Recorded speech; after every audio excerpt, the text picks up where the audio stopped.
Welcome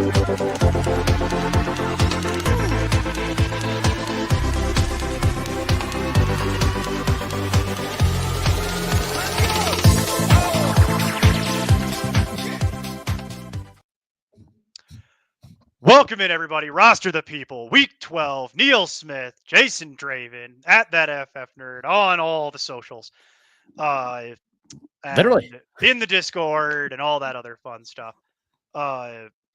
We are here getting you ready for Week 12. I cannot believe, Jason, that we are already. This is the 2/3 point of the real NFL regular season. So we're past the 2/3 point on fantasy season. For those of you playing along at home, the trade deadline in most leagues has come and gone. Last week was the majority of it. There are still some leagues where your trade deadline. I know we have one league. There's one platform where the trade deadline is today. That's a trade. That's a platform that no one else will ever use.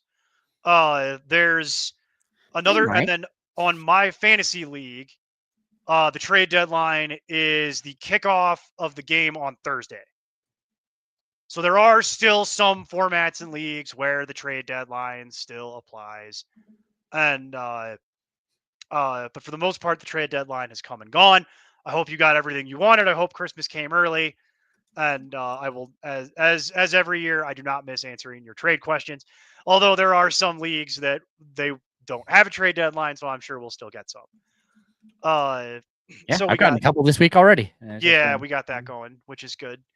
My thing is always like, I'm not going to... The amount of information that I need to help you actually accurately... I'll attempt it, but it really is better if you sign up for our Discords, which link in the video. My thing is I usually just go, sure. If you feel like it, do whatever you Yeah, want. I try not to do that because then people come back to me later and they're like, you ruined my life. And it's like, well, what I usually tell people is the same thing I'll tell everybody right now, which is sign up for our Discord, link in the description. It's not a lot of money, and we will literally sit down and talk it through with you, and that way you can provide us with screenshots, and we can look at your league and actually like do it properly, as opposed to trying to guess like at the 10 variables that I would need to know to determine whether or not a trade is a good idea. So Jason, it's just one of those things where it's like, we've talked about this. When the trade deadline comes and goes, I know a lot of people are sad, but you and I are both like, it's over, it's done, yay, we don't have to deal with that anymore. Like, thank you. It's like one less thing that we have to deal with. It's very tiring. We're happy to do it, especially for the paying customers, but it's very tiring having to answer those questions. So one of those type of deals. So yeah, we are in a very interesting situation where we are getting ready now. The big topic is the buys. Because of the unique way the schedule works this year, we have 6 teams on a bye this week, no teams on a bye for week 13 because of Thanksgiving, and then we have 6 teams on a bye for week 14. Thank you, Thanksgiving, for being at the end of the month. Thank you. Everyone is so thrilled about this, both personally and professionally, that Thanksgiving is fallen on the calendar the way that it has this year, because it has made a real mess out of a number of things in the background. It's great.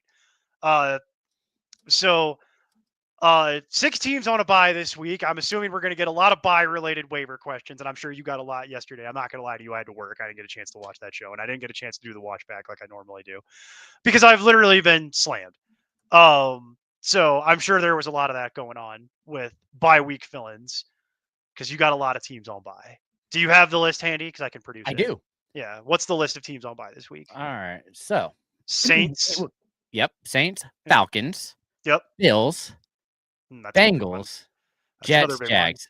A lot of fantasy relevant players tied up in that, even on some of those teams that are bad. So you got that. That means, let's see, no Mooney, no London. No Mooney, no Breece Hall, no Devontae Adams, no Taysom Hill, no Alvin Kamara, no Chase Brown. No Chase Brown, no Jamar Chase, no T. Higgins. Shakir. Yeah, no. Oh yeah, Allen. No Shakir, no Curtis Samuel, no James Cook, no Josh Allen. No, I could keep going. I'm sure if I kept Well, What team were did you I miss? starting any Jaguars wide receivers? No BTJ? Bijan. No yeah, Bijan, no Evan Ingram, no Drake London, no Algier. Man, No like that. Taysom Hill. No I already said that. That was one of the first My ones bad. I said. missed that one. I made sure to do that after the 40. I made sure to add that to the top of the list. It's the classic Taysom Hill. You either get a 4 or a 40, and there's no middle ground. My Look, you're doing it though. My favorite part was the 75-yard touchdown at the end of the game where he just took off untouched. And I was like, "Good job, Cleveland.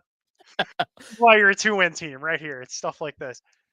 So that was good. Last week, it's what, 2? Was it 2 or 3 failed over on downs? That I think that might have hurt him too. I don't remember. Yeah. So yeah, there you go. You got a super fun situation this week where we got to deal with that, and then guess what? In 2 weeks we get to do it again. Except it's the last week of the regular season, so it'll be a pressure cooker. So my advice is, I hope you were planning ahead, because there's only so much to go around this week, and doing some of this is going to get really interesting. Like when we start doing start sets of the week, because there's going to be some weirdness. There's going to be. It's going to be real tough. And this week you didn't send it to me in advance, so I can't. I don't even know. I don't even know what you have. Don't even bother. I don't want to know. It's gonna be fun. You'll appreciate it. But it's an interesting situation that we got going here. So I figure like that's going to be the bulk of the show, is people asking questions about that. So here's one. Should I cut Madison to get either Roshan Johnson or Akers? Yeah, I'd probably go Akers, but it depends on what I need. Yeah. Like, do I need a starter, or do I need something that's like a theoretical thing for the future? Like, what is the question related to specifically? Because I could tell you that if you wanted to know, like, what do I think is the most attractive, it's probably Roshan, because you've got a new play caller and Swift is questionable. So you've got that. So pure depth is what it is. And I would say, as far as pure depth goes, that's not a week 12 question. That's a rest of season rankings question, is what that actually translates to. And I will answer. Yeah. I've got them all right next to each other.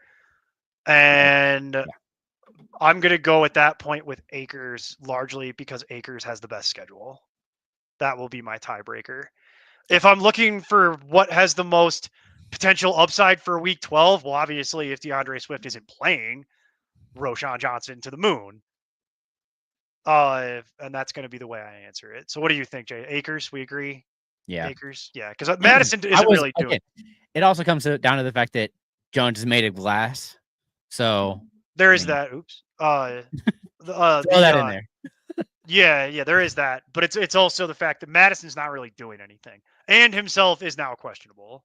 And also in the weirdest offense running scheme possibility use. If weird means bad, then yes, I agree. Well, I mean, just like in general, that team doesn't know what they should do with the running back, I guess.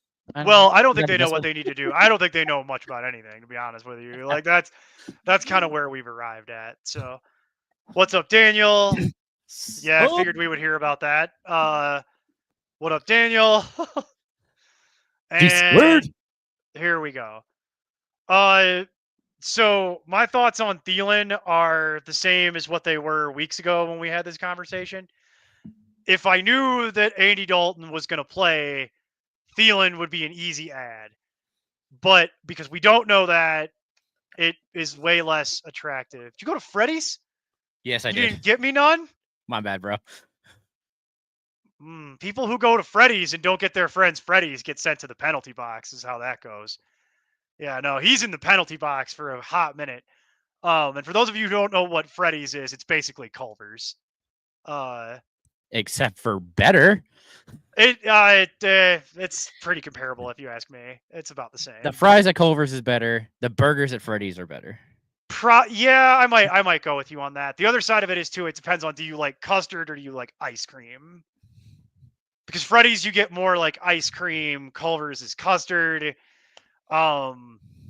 It's broadly the same though. Like it's if you've been to a Culver's, you know what Freddy's is. It will immediately be familiar to you. It is very much the same type of idea. But Freddy's is pretty good. I will say you got to be careful though. My buddy got really sick from there. Well, that was one of my jobs in high school. So Okay. My buddy got really sick from one of the ones locally out here, which is crazy because I've been to Freddy's a million times and I've never. Usually, I trust them. Yeah. Like usually they do a decent job. It's a cut. It's certainly a cut above McDonald's. You know what I mean? Like we're punching above that weight class of fast food. for sure. Yeah, like the quality overall. they care a little more. I think they get paid a little more, and they care because of that. I mean, a little more, not a lot. Like I was like, I don't know on that. It's about that much, but they seem to care a little more. They've expanded a lot more too, which is awesome. Kinda, Anthony. What I mean is this, directly to answer your question before I recognize that cup that Jason has and then derail the whole show. You think you could fool me? I've been on a diet. I'm crazy right now. I've been on a diet, eating salad like some sort of animal. I saw that cup and I'm like, I know what that is. Fatty want burger. Like I've been all grumpy. Like it's like it'll do it. Like I've lost like 10 pounds, which is great. So the diet's working, but like it's making me grumpy. Where it's like I don't want. We'll do that too. I don't want salad. I don't want skinless chicken with broccoli for the 4th day in a row and salad. I want fatty want burger. Fatty want double with milkshake and fries. Like I go onion rings at Freddy's because I don't like the fries as much. If I have to get the fries, I have to pour them out, and then I have to eat it with a fork, and I have to put the ketchup or fry sauce on it. It's also with Freddy's, like I eat those immediately.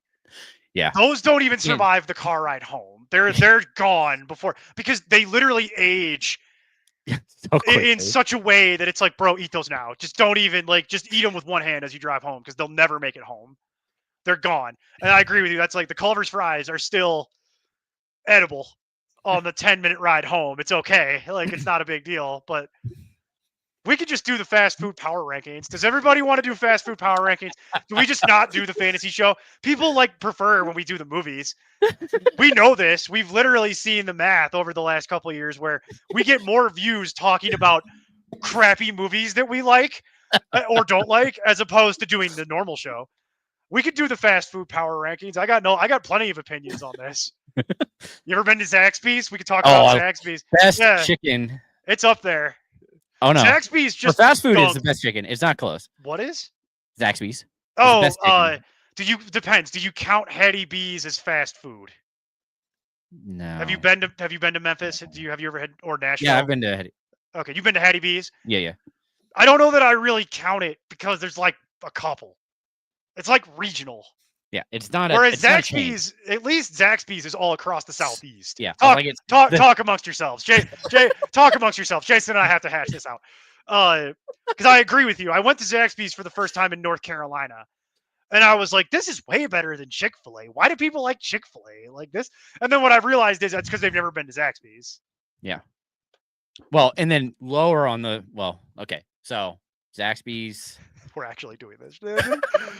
Well, if we're doing just chicken, it's probably Zaxby's, Popeyes, Chick-fil-A. Popeyes is good, but Popeyes is definitely a chain. I'd say it's Zaxby's, and then there's like a gap. There's like an actual gap, and then there's a group of people in the next tier where it's like 2, 3, 4, where it's like Chick-fil-A, Popeyes, and then. I'm pretty. This picky. Is the question. I get pretty. Maybe it is just those two, because it gets pretty. I get pretty picky. Chicken? Are you doing Church's? KFC? I don't really like Church's, but I've heard they're going back to their old recipe, which was like better. But then I also I don't like what do you call? I don't like Raising Cane's. Raising Cane's is an affront to chicken. It's so bland. It's the blandest thing I've ever eaten, and people love it. And I'm like, this is just chicken for white people. It's like how are you a chicken? It's chicken for people under 12. Well, how are you? Yeah, it's like eating tendies, and it's like, bro, yes, that's exactly what it is. How are you a chicken restaurant that doesn't have a spicy chicken option? I don't understand it. That Like, is the downfall. you're Because gonna that need would to help them. explain it to me like I'm 5. Well, And then that's it. also, like, If you were that 5, you'd understand. that coleslaw is mayonnaise coleslaw, which is gross. Vinegar coleslaw, fine. Mayonnaise coleslaw, nasty. And then their fries are like, they're mid. But that Texas toast is like a rock. I could literally knock someone out with that Texas toast if I just hit you in the temple with it. Like, if I threw it at you, like, it hit you in the bean, you're going down. Like, you're gonna sue me for assault with a deadly weapon. It's like a brick. Like, it's not good. Well, that's So, how I feel about the KFC biscuit. well, I'm done with KFC. KFC is dead to me. They're down there in hell. They're dead to me. They're dead to me. They're dead to me like Burger King is dead to me. Burger King, dead to me. McDonald's, dead to me. Wendy's, hurts my heart, but dead to me. Wendy's is gone. They've cut too many corners. They've cut too many corners. I'm sorry, Wendy's. I've loved you. I love you. You hurts my heart. I loved Wendy's. They were my when the meat favorite. doesn't even go outside of the bun, there's an issue. It's also like the Also, the chicken portion nuggets should control just is be all spicy, over the for sure. road, and then they start like it used to be this. They used to be this nice, delicious piece of whole breast of like all white meat, 100% breast chicken, deep fried, and it was big. And now it's not that anymore. And I'm like, Dave Thomas is spinning in his grave. Like, if you go to Dave Thomas's grave, you can just hear whoop, whoop, whoop, whoop, whoop, because it's just him rotating. Like, it's like they've just ruined it. It's terrible. Like, it's terrible. I feel bad saying that, but like, Daniel, I would argue that it's the same thing. It's Again, basically the same. It really comes down to, so it's really the meat is better at Freddy's because they do the smash burger concept, while Culver's just grills it. Then you go to the fries. At Freddy's, they are shoestring. Yes. While at Culver's, they're crinkle cut fries. They're crinkle cut. Yeah. And hence why I was saying, if you're going to Freddy's, those fries have to be eaten immediately. They cannot survive the car ride home. You have to eat them now. And you can't eat them individually. No, you need to grab a handful. It has to be the claw in, up. And it's definitely that while you're trying to drive. So it's this move. And then fries are going everywhere. It's a mess. Whereas Culver's, you get crinkle cut fries, which are actually good and they cook more consistently. Yeah. And they survive. Yes, and Freddy's does not have the cheese curds because Culver's is from Wisconsin. They're seasonal. Oh, they're seasonal. Okay. Well, see, Culver's is Wisconsin born and bred. Based. Yeah. So they're national now. Born and bred. Well, no, it used to be straight up only in Wisconsin when I was a lad. Well, yeah, Culver's, but Freddy's is from Wichita. Oh, are they? Okay, yeah. That would explain why we have both out here at this point. Because we had Freddy's for a long time, but we never had Culver's up until about 2-3 years ago. And it was funny because I had never seen a Freddy's until I moved here, and I've lived here for 11 years. And like, so I've never seen that, and I'm like, what the hell is this? And then I went, and I was like, oh, it's pretty good. And then they put Culver's in, and now these two ideas compete with each other directly. And correct, Daniel, because I am from suburbs of Chicago, so we used to go to Wisconsin for vacation like every year. And so you would see Culver's, and we went there the first time when I was little. And I remember being like, isn't this just everywhere? This is great. And then now it is. So we'll come back to this periodically as we go through the show. I assure you. We should do this. I assure you, we will do the show. To finish this thought, it's not really comparable, Anthony. The issue is this. When Andy Dalton is the quarterback of the Panthers, Adam Thielen is like a top 30 wide receiver. But Andy Dalton is not going to be quarterbacking the Panthers because they need to see what they have with Bryce Young. That's why they've gone back to Bryce Young. It's the same reason why Chuba Hubbard has a very finite shelf life at this point, because Brooks is now practicing and they need to see what they have in Brooks.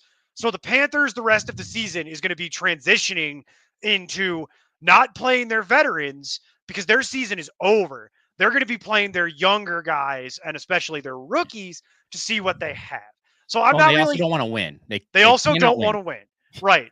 They don't want to win. So I'm not really interested in anything on the Panthers that isn't a rookie or a young player, which kind of ultimately translates that sentence to I'm not really interested in anything on the Panthers.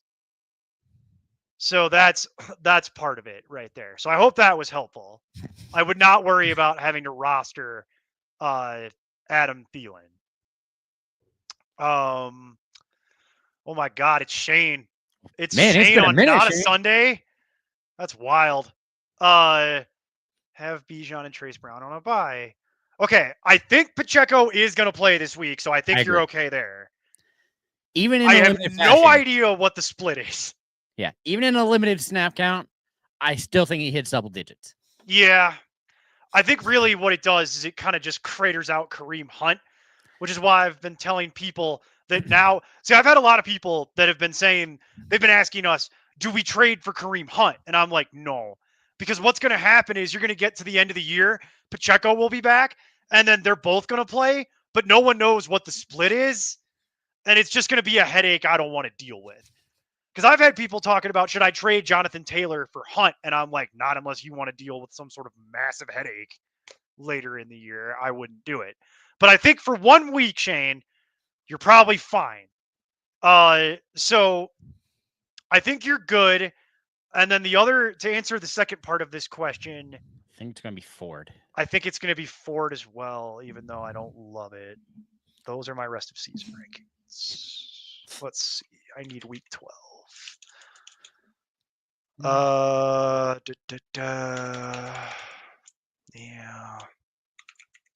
Yeah, it's Ford.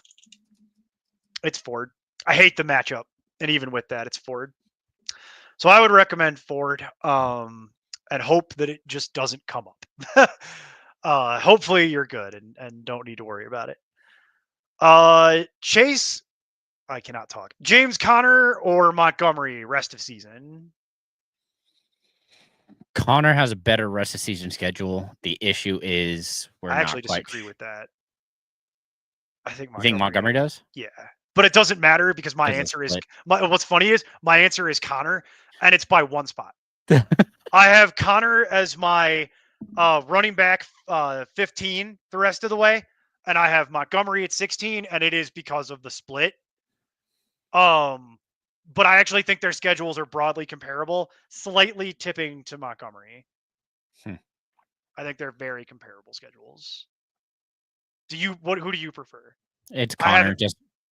Okay, we agree. It's Connor. Yeah, it's close. Also the PPR factor. I think boosts Connor a little more as well. Yeah, because Montgomery, if he doesn't score, which hasn't been an issue so far, but if he doesn't score, yeah, not great.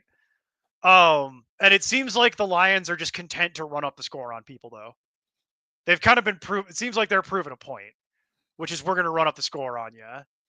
Look what they did. Well, they also want to make sure they win, and the best way to do that is to make sure that they score 50 points. 50, right. So right now, though, I agree. We agree it's Connor. But I don't know that you can make this decision wrong. I literally have them separated by 1 spot. 1 spot is not really statistically significant, by the way. Someone dropped Olave. Yep. Nice. Do I think that's 2 questions. Do I think he comes back? Yes. Yes. Could he be trusted as a starter? That depends on what my other... week 16 that he's supposed to be? Yeah, like 15, 16, 17, somewhere in there. So you're in the playoffs at that point. Well, I'm trying to pull up there. Oh, baby. They got a decent schedule. Commanders, Packers, Raiders, Bucks. From 15 to 18. They're saying 15, but I'd say, Anthony, it's 15, 16, or 17 because you can't really. I'd say 15 is your best case scenario. That's what it is. But we're also back to Carr. And we are back to Carr. Well, yeah. We got to get through a couple games before we know that for sure. But for now, we're back to Carr. For now, we're back at Carr. And I'd say.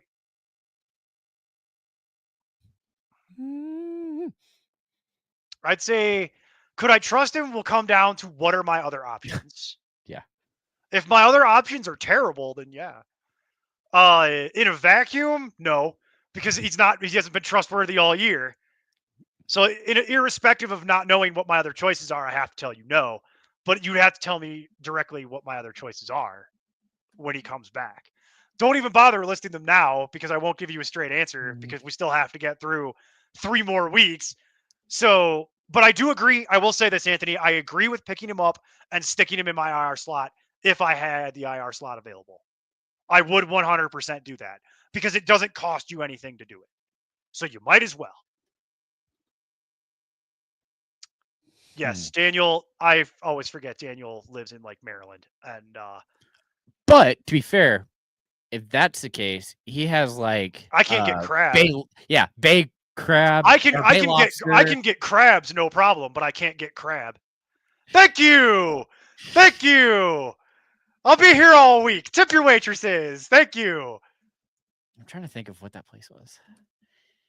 Yeah, I like Maryland, so I can't really say a whole lot there. Unfortunately, I'm a big fan of the area. Is it first? I had to go to the penalty. I had to go to the penalty box. I had to do a little stint in the penalty box for that. But yes, we have all kinds of fast food out here, especially in Colorado, where I live. It's like you get everything out here at this point. We have 3 In-N-Out burgers. I will say, I've been to In-N-Out in California. I think it's better. We have Shake Shack now. Shake Shack is good. I've only been a couple times, but it's good. I appreciated what they were putting down in there. Take it easy, Anthony. No one else feel free to stay. We're gonna keep going here. But yeah, we have lots of different options out here. The one thing that has been saddening me is that they went national with Portillo's and they ruined it. It's not the same. Ruined it. But honestly, what I've been doing more, I eat at more local places at this point, to be honest. I find the good local places and I would rather give them my money. Like there's a place right next to my house called Venalonzo's Tacos that people can Google. And it's 4.8 out of 5 on Google with like thousands of independent reviews. And I was explaining this to people I work with where I'm like, no. See, I can't. 4.8 out of 5 with thousands of reviews is the best thing you could ever get. Because if I can't get 50 people to agree on anything, if I can get over 1,000 people to agree 4.8 out of 5, those tacos is fire. And that is right next to my house. So I go there a lot if I'm going to get fast food. I'd rather give them my money. Like it's a local business. It's run by this lady and her family. And I'd rather just give them my money. There's another place near my house called Pollo Lima. And they don't speak any English. I'm pretty sure they call me white boy. Like whatever that translates to in whatever, because they speak a weird dialect of Spanish. It's like Peruvian Spanish that I don't really.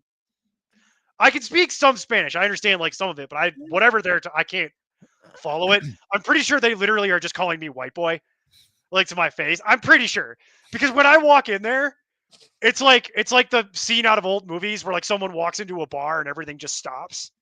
When I walk in there, that's what happens. Everything just stops. Like people are having conversations. No one speaks English. The customers and the people in there, none of them are speaking English. And I walk in there and it's like the record scratch where it's like, "Rrr." And then I order and they give me food and I get the side eye the whole time I'm in there. But it's delicious. It's this chicken that's what they do is they do like rotisserie chickens. So you walk in there and they just have rotisserie chickens rotating on a spit, open to everything. And it's like that place smells amazing. It's just chickens rotating with side dishes. And people are, I've taken people there and they're like, I'm like, look, I understand that technically I could go to the store and get rice and chicken and sides like at the store, literally for less money. You could never replicate the spices and the sides and what these people are doing in here. They're making empanadas from scratch. You know what I mean? And I'm walking in there like, here you go. Here's money. The other place I like is a place called Jaya Asian Grill, which is a local joint out here in Denver. Also, no one speaks English, just the way I like it. And they make this thing called beef rendang, which is it's like a stew. It's coconut curry with beef tips and basil and spices served over rice. Nice. And it's one of my favorite wintertime things. It's amazing. it coats the inside of your stomach. It's like the definition of comfort food. It's amazing. It is not health food. Yeah, I'm trying to think what the This is where why did I'm that eating salads Yeah. in preparation for the holidays. Literally, I'm trying to lose weight before the holidays because I know how this goes. Like, I always gain weight during the holidays because people just keep shoving cookies down your throat, and it's like it's rude to say no because they get all offended. So I end up with like a million cookies. It's like I don't even really want cookies, but it's where we are. No, the thing I've been missing is green chili. Yeah, that's everywhere out here. You I can't, know. you know this. You can't walk. You can walk in any random direction, and there's green. Walk out of wherever you are, and then walk any random direction, and there will be green chili. The best places are the places where I could show you where they are the next time you come out here. There's a spot in Aurora where they are literally just selling green chilies by the side of the road, and it's a dude with like one of those spinny smoker deals, and that dude also doesn't speak no English. But I don't care. Like that dude has the best peppers. He's literally doing it open on the side of the road. The whole road smells like roasting peppers. The line is insane. Like that line on a Friday, people it's like I've seen people get into traffic accidents trying to get off this road and like meet up with this dude to get peppers, and he sells them by the bushel. My boss is the guy who turned me on to that. My boss at my this job. He's like, yeah, I go with my wife and my daughter, and we get a bushel every year, and then we eat them, and then we freeze whatever. We have them all year. And I'm like, yo, that's a good job. But yeah, Daniel, we can't get seafood, so you got us there. We can get all the fast food and green chili and crap you want, and amazing Mexican food. Yeah, but I cannot get the best. I cannot get crab, and I cannot get lobster. And I tried to get cheddar biscuits out here, and I was bitterly disappointed. And they don't know what Old Bay is. They've never heard of that. Oh my gosh. Not a thing that they know what that is. You ever put Old Bay on fries? It's good. No, I've always put it on crab. No, I know, but put it on. Try putting it on fries. It's really good. That's my buddy from Maryland. Well, the thing that's me. So this past weekend, there was Cousin's Maine Lobster. It's a food truck. It was on Shark Tank and stuff. Oh, okay. And so they like hit 4 locations in Kansas, and I was like, well, around me pretty much, around Wichita. And so it was so good because they have it shipped in or flown in that day, and then they keep it on a truck, and like it's literally a food truck that had 200 people in line. I believe it. 2.5 hour wait. No, I believe it because it's Kansas. You have the same problem we do, where if you want seafood, it has to be shipped in and then either frozen or eaten that day. Yeah, and that's why it's hard to get like certain things so like that. Though. It's good, yeah. It's just hard to do. Worth $28 for my lobster roll. Ooh, oh, yeah. Well, they were charging appropriately. Yeah, they were. That's what I would charge you. Oh, good. Well, because my whole thing would be, well, you feel free to go wherever else. You know what I mean? Like, all the competition that I'm dealing with.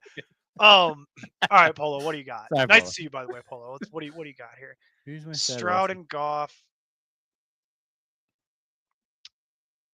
Oh, of the 2, that's probably what it is. Ooh. Sorry, I went down a little. Oh my God! So you have like every hurt wide receiver. Nico, yeah, you got the set. You have the set. Stafford and Goff rest of season. I have Goff. Not Stafford. I have Goff, even though their schedule gets a lot not Stafford. Harder. Oh, what is? Oh, it's Stroud. My bad. I read that wrong. Yeah, I was like, that's why I'm making sure to say it again. It doesn't change my answer. Okay. It's still Goff, even though they have a really bad schedule at the end of the year for quarterback. Yeah. I think that's kind of a false bad, though. Well, Chicago really hasn't been difficult. They're good enough to overcome whatever schedule limitations they might have is kind of my greater thing. There's a point where talent outweighs schedule difficulty. And I think the Lions have hit that tipping point a while ago, if I'm honest. Yeah. Whereas Stroud has really been struggling. But he gets Titans, Jags, bye. Yeah, I'm probably rolling Goff most weeks. Yeah.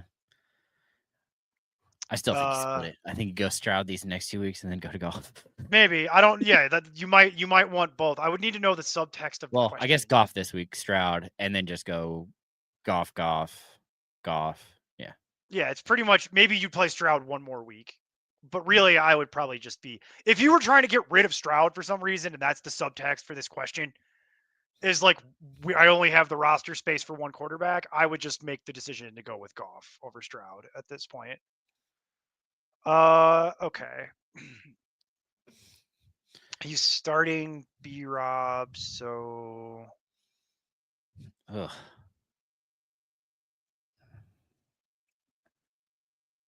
think I'm going Douglas. I need my flex rankings. It's going close with Juju, but I'm just say. Oh, dang! It doesn't say BP. I hate how I just insert words.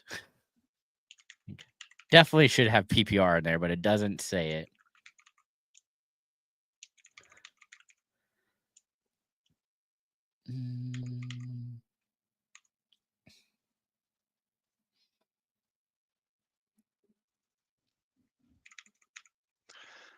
My pick so far, I'd say my pick for this is actually McBride. I know it's weird starting 2 tight ends, but I would probably roll McBride out there. Mostly because that's an amazing matchup that he has against Seattle. Yeah. Seattle can't cover the tight end. That's part of their issue. If you didn't want to play a tight end for some reason, then I go back to the well with Eckler, and I would just start both commanders. I had to do that last week. It didn't hurt me too bad. Yeah, especially in this matchup. Yeah. I know it's weird to recommend starting a second tight end, and it's weird to recommend starting 2 running backs on the same team, but I think that's where you are. Douglas is would be my third choice, and I would eliminate Juju and Pearsall off that list. Just out of hand eliminate them. Well, Juju would be interesting, but not mostly because it's the Panthers. Sure, but they might be winning that game by 40 off the running backs, and then the game's over. So I would say I have it McBride, Eckler, Douglas is the way I would rank it. Yeah, and I'd probably go. I mean, that's fine. I can believe in McBride. That's a decent matchup. It's about as good of a matchup as you're going to get out of a tight end. It's McBride by 5 spots is my greater point. So if you really don't want to do that because you don't want to play 2 tight ends because it's sketchy, then just play Eckler. I like Douglas fine, but you have better options than Douglas. All right. Darnold or Stroud? My answer is waiver wire. Oh God. Stroud for me as well. And I'm only half kidding about waiver wire. Oh, and Chiefs. Chiefs are my number one. Chiefs by far. Yeah, Chiefs not close. Sorry.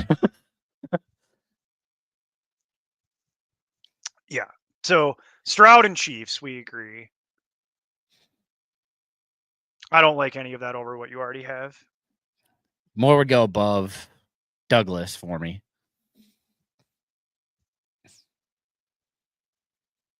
Don't know what that was in reference. Oh, the joke. Yeah. I had to put myself in the penalty box. Don't worry. I know what I'm doing. Oh, see, he already knows. See, he knows. You see exactly. Yeah. See, this is how I know he actually lives on the East Coast. It's because everybody I know who lives on the East Coast seems to know that little trick. Daniels or Nix? This is actually a really good week for Daniels, but I'm just more willing to trust Nix right now. He's been playing so much better. Yeah, I'm going to go with Nix as well. It's a little scary, but it's more... They have comparable matchups. They're both division games against bad teams, but Bo Nix is kind of... Let me put it to you this way. If Bo Nix continues to play like how he played last week and continues that, and then they go to the playoffs because of it, he will be the offensive rookie of the year. Like, there's a very real chance that happens. He is. I know that sounds weird, but that's kind of where the wind is blowing. Is like Knicks, with the way Daniels has been struggling, and the way Knicks has been way overperforming what the expectations were for him. There's a real chance that he could end up being the offensive rookie of the year, but he has to keep it up. Pretty sure it's gone up. So I think before last week, he was at like plus 1,200, and I think now he's at plus 350 for offensive rookie of the year. Yeah. So yeah, for those in betting. Right. But there's a real chance that if he keeps playing the way that he has been, and last week looked like it might have been the breakout week that people have been waiting for. I wouldn't guarantee you he's going to have that many touchdowns every week, but the thing I've been noticing is, because I see a lot of Broncos games, obviously, the game is clearly slowing down for him. At the beginning of the year, it seemed like he was really trying to press because things were going very quickly. And now it seems like the game is starting to slow down. He's starting to get a lot more comfortable in the offense and just more comfortable in general. And the one thing I like about what I've seen from him so far is he's mobile. He runs, but he doesn't just run to run. He runs to also set up the pass. He keeps his eyes downfield pretty well. And he can actually throw on the run. So if he can do that, then he can have quite the career in the NFL. And the Broncos may have finally found some kind of useful quarterback after 8 years of nothing. Well, Peyton, I guess, is the new hero around town, huh? Oh, Sean Payton? Yeah. Yeah. People have been very impressed with Sean Payton. Low bar. They're coming off Nathaniel Hackett. Very different thing. And then they brought back Vance Joseph, which I find to be hilarious still. That Vance was ridden out of this town on a rail. And they brought him back as a defensive coordinator. And from all accounts, he loves it here. He's like, everyone's very nice to me. Even like, it's like, I've never had a problem. Because people have asked him, like, why would you want to live in Denver? Don't they hate you? And he's like, no. People seem pretty chill, like, about the whole thing. Seems to be water under the bridge. The man runs a hell of a defense. Okay, so he drops Allen for Bo Nix. I mean, that's fine. Yeah. Whatever. I know what this team is. You don't really have a lot of other options. So if you had to drop something because you needed to get ahead of your bye, at this point, it's probably fine. We're getting dangerously close to the part where the Jets just stop playing their starters. We're getting to that point. That's become my new. I was worried about Allen. Is like cut Allen. He could be. Yeah, I know. That's why I'm bringing it up. Is you might need to go try to reacquire Allen at some point. But I mean, if that's what you needed because you had no other quarterback and you needed something for the bye, 14, yeah. Like, I get it. And the week 14 thing has really screwed this up. Yeah, it's really screwing with this. Because you're not going to drop Eckler. You can't. I'm assuming that's Marvin Harrison. That's not going to. No. It might have been Smith. What's Jameson Williams? Yeah. Yeah. So those two would be the ones that I'm like, maybe you could drop. I would try to get my handcuff back, but at this point, I would wait until next week to do it. Or I would say I would wait until later on, until you don't need a backup quarterback anymore. Or someone will get hurt, more than likely. That's been this year. So, Devonta Smith. That was. Or Jameson Williams will get suspended again, and I'm not even going to cough that one out because that seems like where he's at. Like, just waiting for that fourth suspension to come. I actually had to go and look and see what Olave's contract was. He still has another year. Dang it. Could be traded. Who? Dead cap's 2.6. Who? Olave? Yeah. Oh, I mean, I doubt it. I doubt that happens. I think at this point it's still more likely that he gets his option kicked on than it would be that he would get traded. What are they gonna do? Okay, yeah, I forgot who I'm talking to for a second. Just play MVS. MVS and Shaheed, baby. Just have them both streaking down the sidelines. One of them's going to be open. Sure. Sure they will. And then Taysom Hill across the middle. Oh, my hamstring. Nah.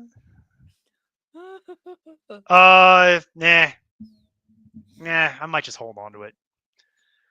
At this point, Daniel. This week if you're going to do that. What's that? He needs a big week this week. Yeah, you better wait. At this point, you might want to just wait until after this game and see how it goes. Because right now, trading Daniels is a nightmare. No one's going to give you nothing for Daniels right now. So you're hoping he's going to have a big week and then go from there. I had several notes from last week. One of them is Anthony Richardson actually looked a lot better. I watched a lot of that game. He looked a lot better. Then I would just stick with my 2 quarterbacks and wait until I only needed the 1 quarterback. Because considering where Daniels has been recently, you might be playing Bo Nix for the haul. Whereas right now, the only thing I'm worried about as it relates to Allen is obviously injury.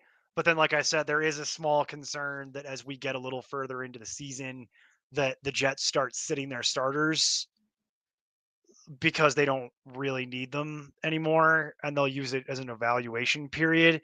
Because now, where are we at? They fired the coach. They fired the GM. They're already talking about moving on from Aaron Rodgers in the offseason. So it's starting to sound like there's going to be like almost a full rebuild happening. And what's Breece Hall's contract? I think he says 2 years still. I think he has 2 years too. That was my. And then I think he has 2 years, and then there's the potential like option year. It is. Yep. So next year, and then a UFA. So 2 years. Oh, RFA. No. UFA. I see what. Yeah. Okay. No. Yeah. Okay. So I see what it is here. I got you. Yeah. So he has 1 more year guaranteed. So I could see them sitting down Breece Hall and just saying like, we don't really need you anymore. We're done. So that's the concern that I have is like, does that happen? But by the time that happens, to be perfectly honest with you, I think we're still like 2 weeks from that. What I would worry about, Daniel, if I was you, is because I think I know what team this is because I've seen it. If that's the team where you have all the commanders, because your whole team is the commanders, and they're all on bye in week 14, I think you just have a decision to make, and you might just lose that week. Because you're not if Breece Hall ain't playing and then all your other options are on bye, I mean, just lose. If that's an option. I don't know what your record is anymore. So $5 for a second roster resolution. I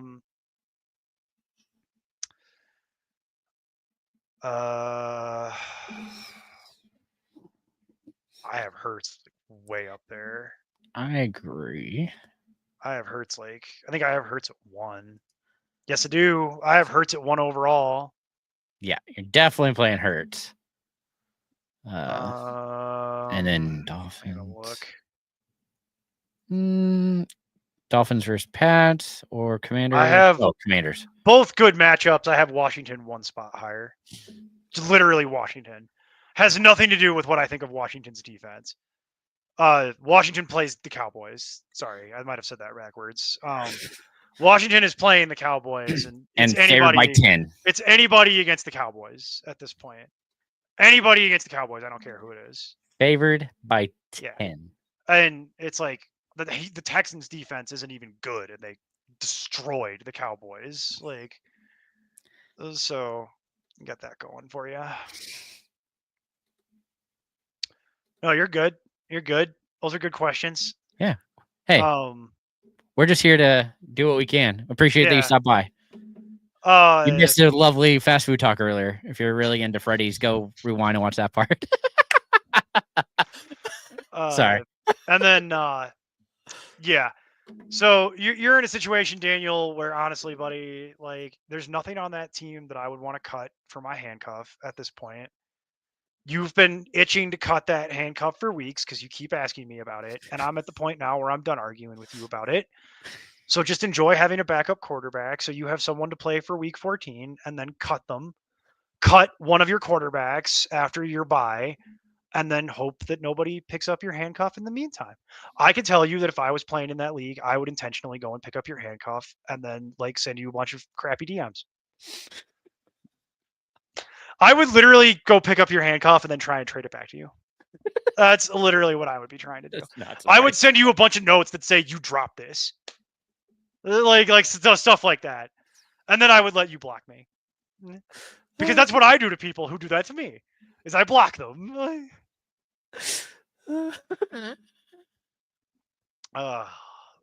Anyway, Jason, who's your quarterback start of the week? Go. Dang it, man. It's actually going to be Drake May. That's a good one. I like that one. That's It's the rookie coming on has really shown me a lot. Last week, Gardner Minshew put up 19 fantasy points against the Dolphins, and it's Gardner Minshew. And then, granted, don't get me wrong, the Dolphins did a really good job against Stafford, but I'm not quite sure if that was just luck or how that worked out. But the mobility of May gives you a nice floor, and since he's taken over as quarterback 12. Yeah. He's a good one for next season, with a year under his belt, and he's very much a game manager. But people say that like it's a Bad thing. swear Yeah. or a slur, and it's like it's not. Condescension. Yes, it's actually not, because he's actually making a lot of very quality decisions. He's not getting them in trouble. He knows what his team's limitations are, and he's not trying to press. So he seems like he has a very good command of real football, and it'll be interesting to see. And also, by the way, nothing has changed about how terrible that O-line is. It's the second worst O-line in the NFL, and he's making it work. Like, that O-line is bad. That O-line got Jacoby Brissett killed. That O-line got a bunch of people killed. It ruined Mac Jones's career. Well, he also had something to say about that. I was like, but that O-line is terrible. By every statistical measure, that O-line is terrible. And he's making it work. So I got to give him a lot of credit. He could make it work if he was in Chicago. No. I'm just curious. I don't know. That's all I was throwing it out there because that's a different thing. That's coaching thing, I think. Well, it's coaching, and it's also ownership, and it's culture.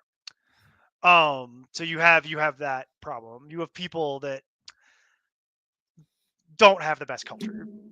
They don't have a culture of excellence and of winning and of having a winning mindset. And I know that sounds all like BS. And in some cases, I think it is BS. But in that instance, I think they kind of sabotage themselves. So there you go. So I'm right there. I'm right there with you, Jason. I think Drake May is a very good choice. Even in what is not a great matchup in the division against Miami. I would like it even more. But Drake May could very easily be your backup quarterback for the rest of the year if you were going to carry two quarterbacks. And for me, Lord help me, it's going to be Anthony Richardson, and it makes me feel dirty. So dirty. It's a terrible matchup. Terrible matchup against Detroit. But here's the thing. He's going to have to throw. Yes, he's going to try. What I was going to say is he going to run. Oh, that too. and that's what it turns into. I don't need him to score 3 touchdowns this week, but I think there's a very real chance that he could run enough to bail you out on this. All he needs is like 50 rushing yards and a rushing touchdown, and anything else he does is gravy at that point. Like, it's all gravy at that point for you. So, terrible matchup, not sold on the player. But in this case, they're going to have the ball a lot because they're not going to be able to stop Detroit at any point. I could see that game literally winding up being like 48-20. Don't really like any of the other Colts, by the way, except for Downs. Like it's like I would play Downs and I would potentially stream Richardson as I'm recommending now, but outside of that, I'm not super high on anybody else. You're not taking the dart throw of Pierce for that long touchdown. No, I'm That's good. really a home run swing I'm all set. every week. No, it's a moonshot, is what that is.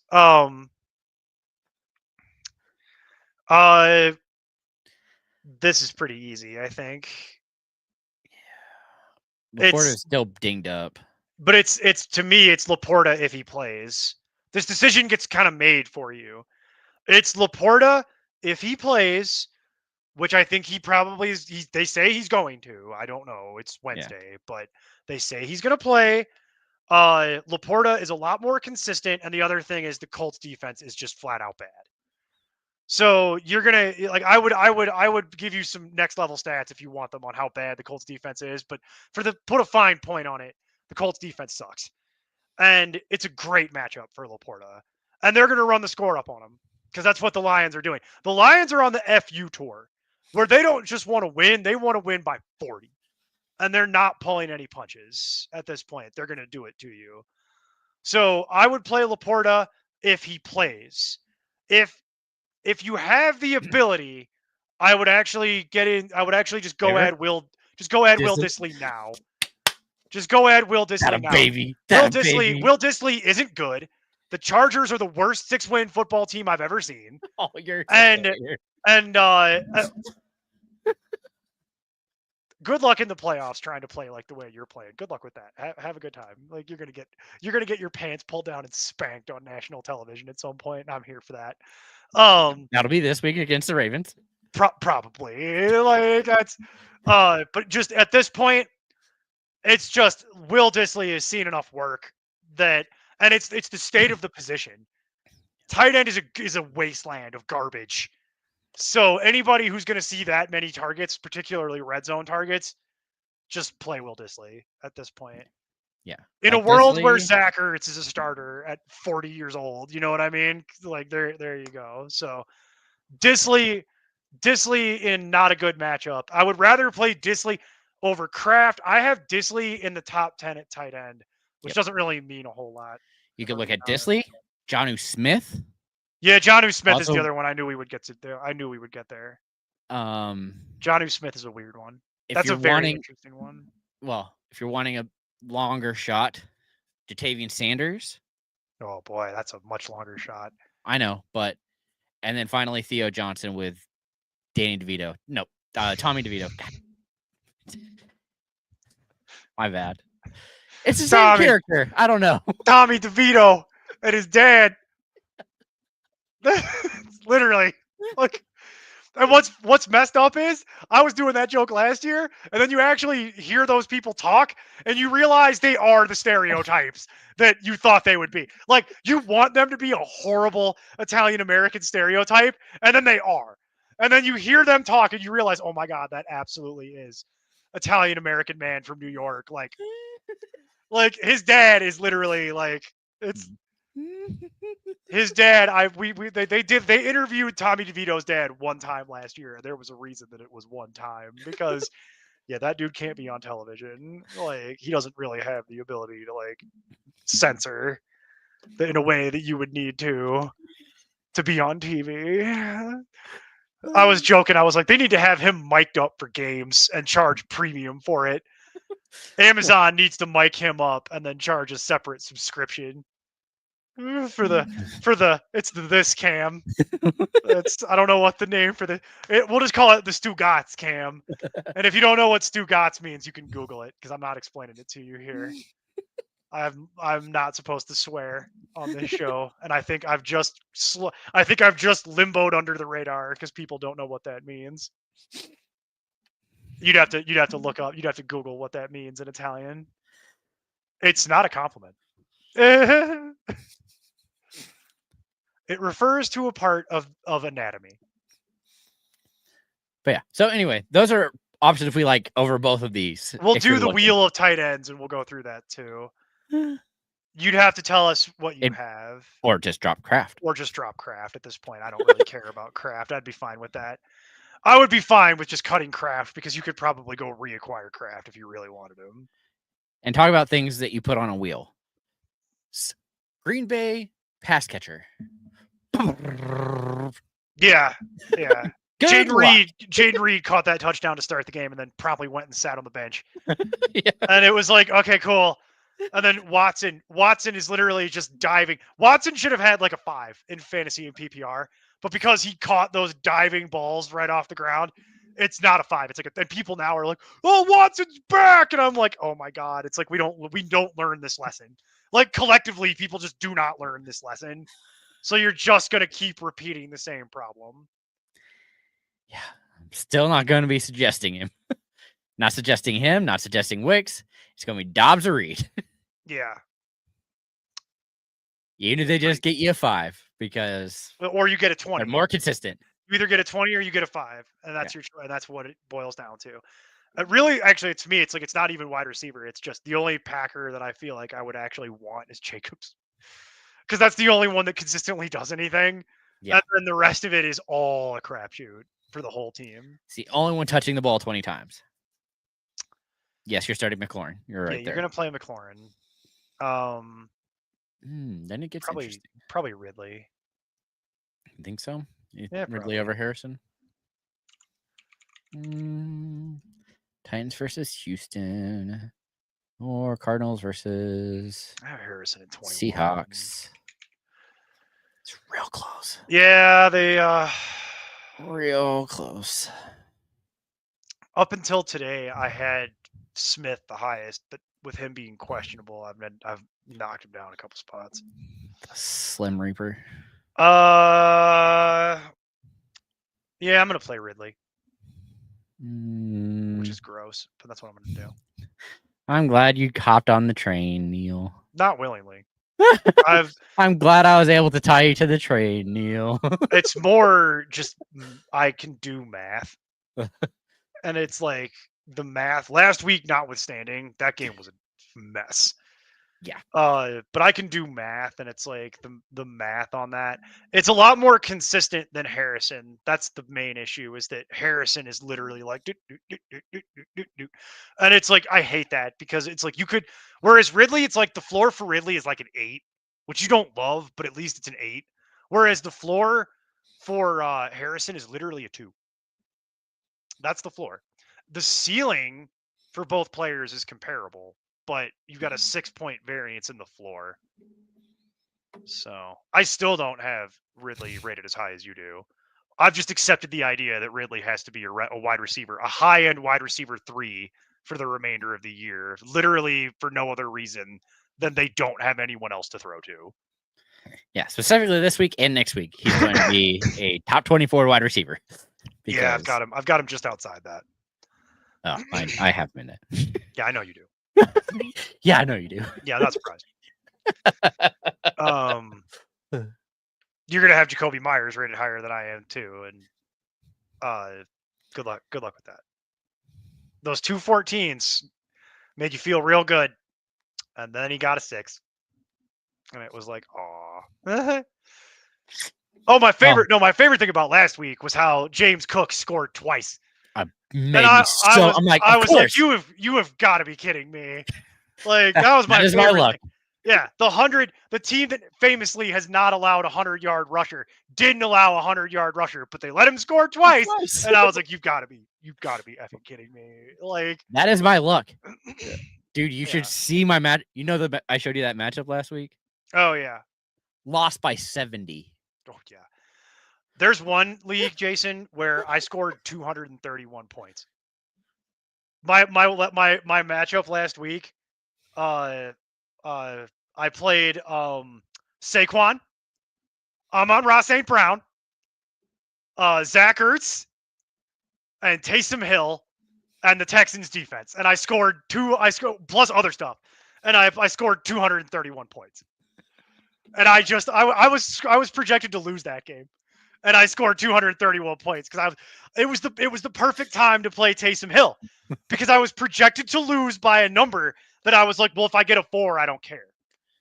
But if I get the 40, the random Taysom Hill 40, and then he started scoring as soon as the game started, and I'm like, come on, Taysom Hill 40, and then he did it, and I was like, you've got to be kidding me. You've absolutely got to be kidding me. Like, I should have lost that game by like 20 points, and I won by 130 points. And it was bad.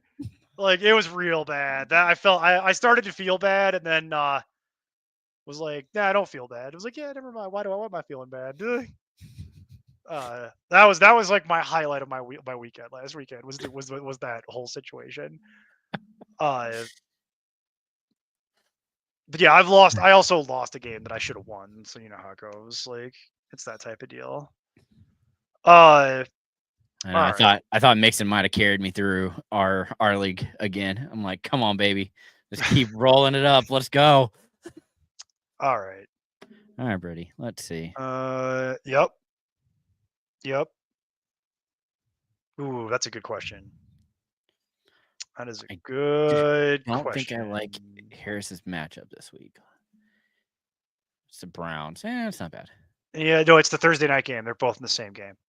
The Thursday night game tomorrow is Steelers Browns. Oh, yeah, I think I'm.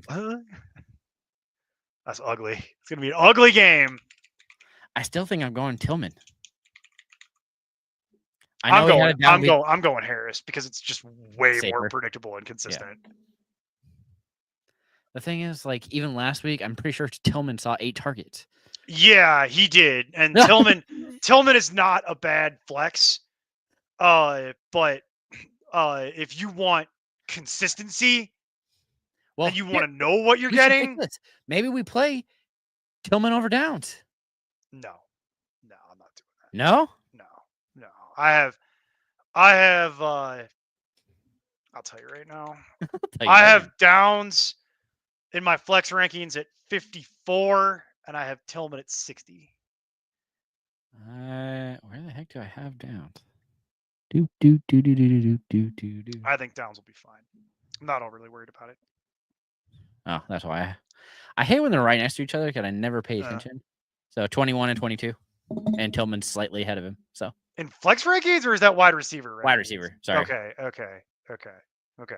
Well, because that's why I was suggesting. I mean, I will tell you to play Najee Harris because I know what I'm getting. Yeah. And Cleveland's run defense is, let's say it with me, bad.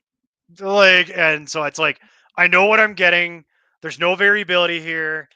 It's a much better matchup for Harris than it is for Tillman. Tillman, you're literally hoping that the game gets out of hand and they start just hucking it, which could very well happen. No. Jameis is going Jameis. He's hucking it, baby. It doesn't matter what game it is. Yeah, but dude threw for 394 yards and only scored twice. The ugliest game. I know. Still game. Counts. Yeah. Yeah. And then the week before that, he threw for $1 billion and turned the ball over 4 times. Yeah, it's like so. But you're not playing him. You're worried about the pass catchers because that's what matters here. But it's like, and I'm not expecting Judy to do Judy things. That was the game I lost, by the way. I didn't even lose to him. I lost to a combination of Jerry Jeudy and Chris Boswell. Yeah. And I'm like, there it is. That's the game. So the which is insane. If you would have told me like before that game started that I was going to lose to Jeudy and Boswell, I'd be like, you're high. That's not gonna happen, and then that's what happened. Like that straight up happened. Last week was opposite week. It was opposite land. Like it was weird. It was a weird week. But no, I'm gonna really recommend Harris for consistency reasons and because I know what I'm getting. So here's the more important part of this, which I know you won't probably put a stamp of approval on. I put Harris in the running back positions and move Tracy there. That way I have more flexibility in my flex just in case I have to do a moonshot. Oh, I would do that. You always do that. If you're going to play Harris, you play Harris at running back, not in the flex. That is not a controversial opinion. Okay. That's like, I wasn't sure. So no. That's roster management 101. If you do decide to play Harris, which I would recommend, you take Tracy and put Tracy in the flex and you play Harris in the RB2 slot because you need the flexibility with the flexes. And like that is what you do. That is a much smarter way to go about roster management. That's not a controversial take. I don't remember us talking about that this year a whole lot, and so I was Yeah, making well, sure. I didn't think it was necessary to go through, but it's a good note. Like, Yeah. Well, I thought people would just know that, but you're right. People might not.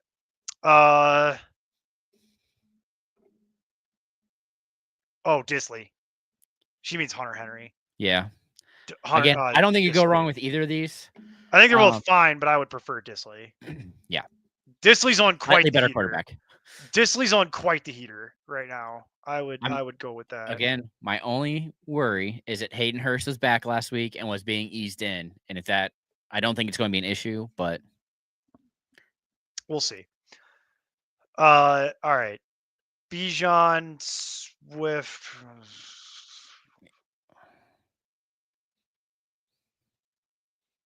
I mean, probably so you have a better flex. Goddard's been playing well. I think you could get more back, honestly. Yeah, probably do better than that.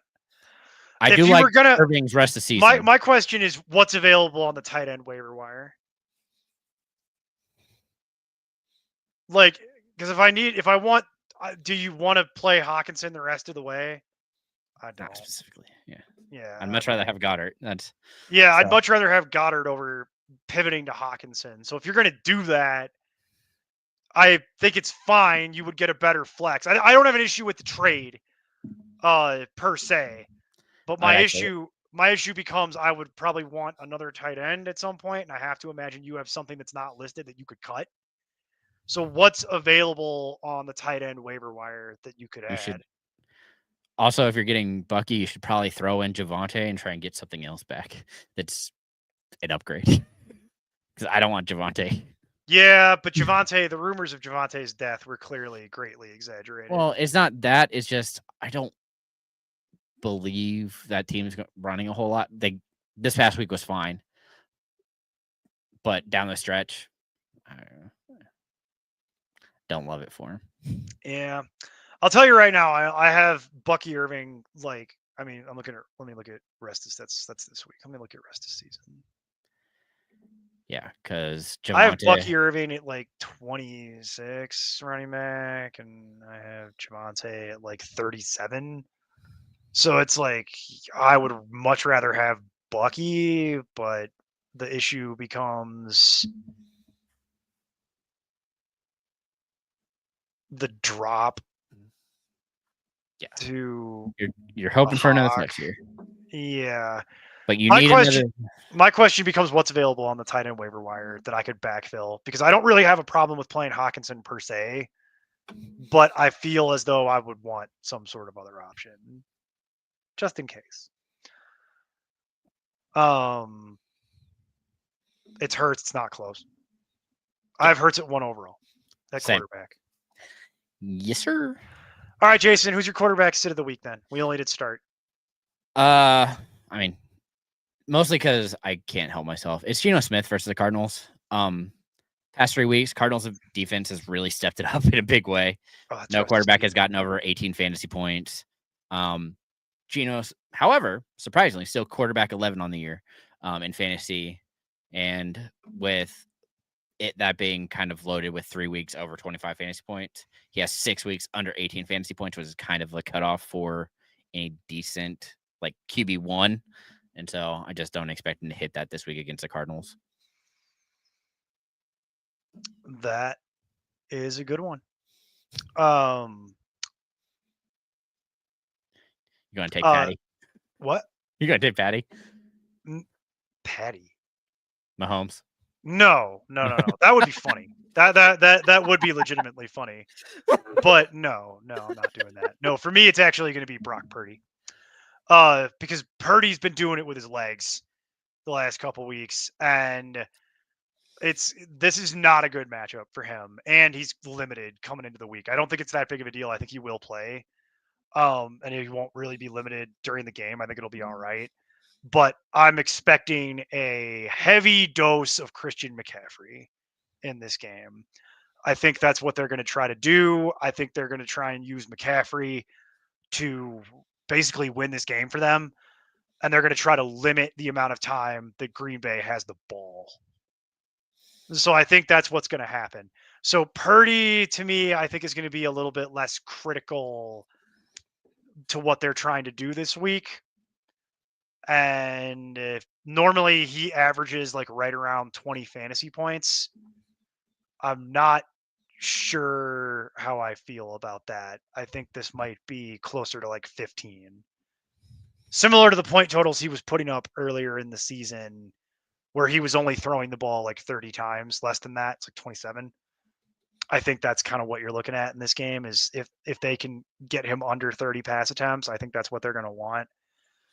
And I think they're going to try and get Christian McCaffrey going, get out to an early lead, and then use CMC to just salt this game away and try to limit the amount of time and possessions that Green Bay has, because that's how Green Bay likes to play. Is they like to play fast and they like to play loose and they like to have the ball and they like to just run around and go crazy. And I don't think they're gonna. I think the Niners are gonna look at that and be like, "I'm gonna grind you out." That's my response to how you want to play. I'm gonna try to grind you out and see if I can. And I think they've got a very good chance at it. That game, I think, also might be very entertaining. No, like just objectively, I think that game has the potential to be fun. It's two very different teams playing each other. And normally I would say, well, the 49ers should have that in a cakewalk, but the 49ers are not the 49ers right now. And Green Bay is like a heart attack waiting to happen every week. It's like some sort of nonsense that happens with them where it's like, it's just insane. So that game might be fun. Who's your running back start of the week? Shouldn't be surprising, but Isaiah Pacheco versus the Panthers.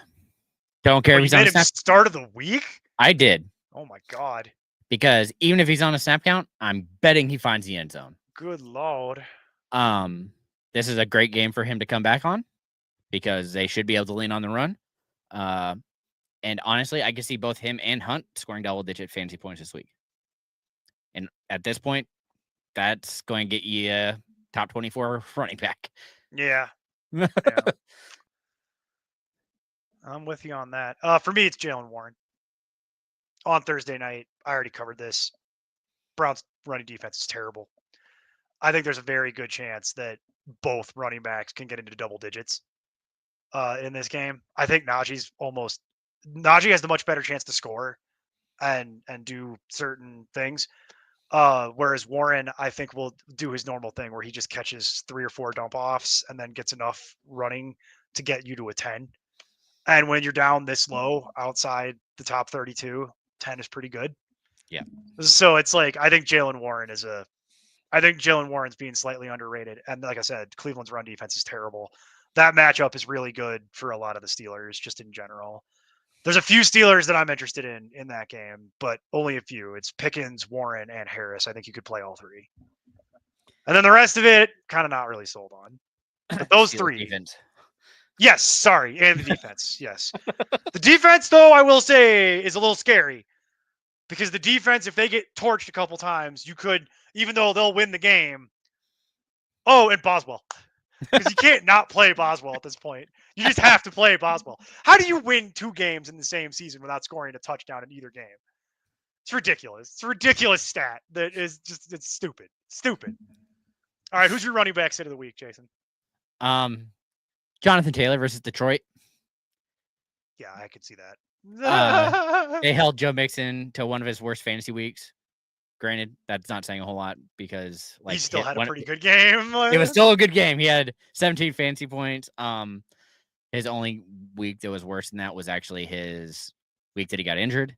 But Jacobs also was held to only 12.5 fantasy points. Pollard had 14.7. And last week with Richardson coming back as a mobile quarterback, he only scored 7 fantasy points. Yeah. And that's an issue. So if he doesn't find the end zone, you're not happy with Taylor. I have several, and I'm going to make this go fast. So, number 1, DeAndre Swift. Questionable in a terrible matchup. Me no likey. We'll see how the practice reports go. But for right now, a little nervous. A little nervous about little DeAndre. And I like DeAndre Swift fine. historically, but little nervous specifically about this game. It was looking real bad till he scored that touchdown last week, and apparently that's when he got injured, was on that touchdown run. And they're saying like their exact wording was, "We are hopeful that he's going to play this week." And I'm like, I don't like that. I don't like that wording. That's not, get out of here. He's fine, which is what I'm looking forward, which is what I'm looking for. And that's not what it was. And so we got to keep an eye on the practice reports for DeAndre Swift. That and against the Vikings, that is a terrible matchup. So I don't love that. So that's one. The other one, another one, Chuba Hubbard. Terrible matchup in a timeshare now with Brooks. Don't like that. Get whatever usage you can out of Hubbard now, because as we already covered at the beginning of the show, it's about to be Brooks time because they need to see what they have out of their young guys. And they already locked up Hubbard on a multi-year extension. So they don't want him to get hurt. And they want to lose games, as Jason pointed out. So Hubbard is about to become a lot less attractive for fantasy for the rest of this year, basically starting this week and moving forward. And that sucks because a lot of people have been using Hubbard as their RB2. That's not really a thing anymore. That's not really as much of a thing as it was. And then the last one is Rico Dowdle. And it will continue to be Rico Dowdle forever. Forever. Rico Dowdle, no. Like, that matchup last week where they said they were going to make it a point to get him the ball and he wound up with 5 fantasy points tells you everything about what you need to know about where the Cowboys are right now. Rico Dowdle is rated as the RB25 in the ECR for this week, and you are smoking crack. That's an insane no. Rico Dowdle should be like 40. Like, Rico Dowdle, never Rico Dowdle. Never Rico Dowdle. In the third quarter. Never Rico Dowdle. Because you want to know what happens next year? They get that kid who's set like every record in the FC. I forget his name. Plays for Boise State. I don't remember what his name is. Ask Steve might know. I don't watch college football anymore. I don't care. I'll learn his name in the draft process this offseason. That's when I'll learn his name. But I've seen a few of his games, and it is hysterical watching him play college football because it is just not fair. It reminds me of watching Christian McCaffrey play at college on TV, where it's like, that's just unfair. He's so much better than everyone else, obviously, that it's like, this is just unfair. They're going to get that kid from Boise State. And then Rico Dowdle will be relegated. That's it. Yeah. And then and then Rico Dowdle will be relegated permanently. And Ezekiel Elliott will be not playing in Dallas ever again. Probably retired at that point, because I don't know who's going to want Zeke. That's going to be one of those things where we're going to see in like 2 years where Ezekiel Elliott officially announces his retirement from the NFL. And I'm going to make that joke I like to make where it's like, oh, honey, they retired from you like 2 years ago.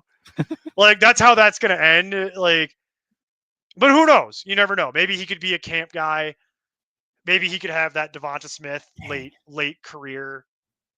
Yeah, Janty's only 127 yards short of passing Ian Johnson for most career rushing yards in Broncos history. He'll do it Saturday, probably. Like in all likelihood, it'll be Saturday. How many more college games are there? Couple? 2, 3? Well, I think they haven't started playoffs yet. No, they haven't. I know they haven't.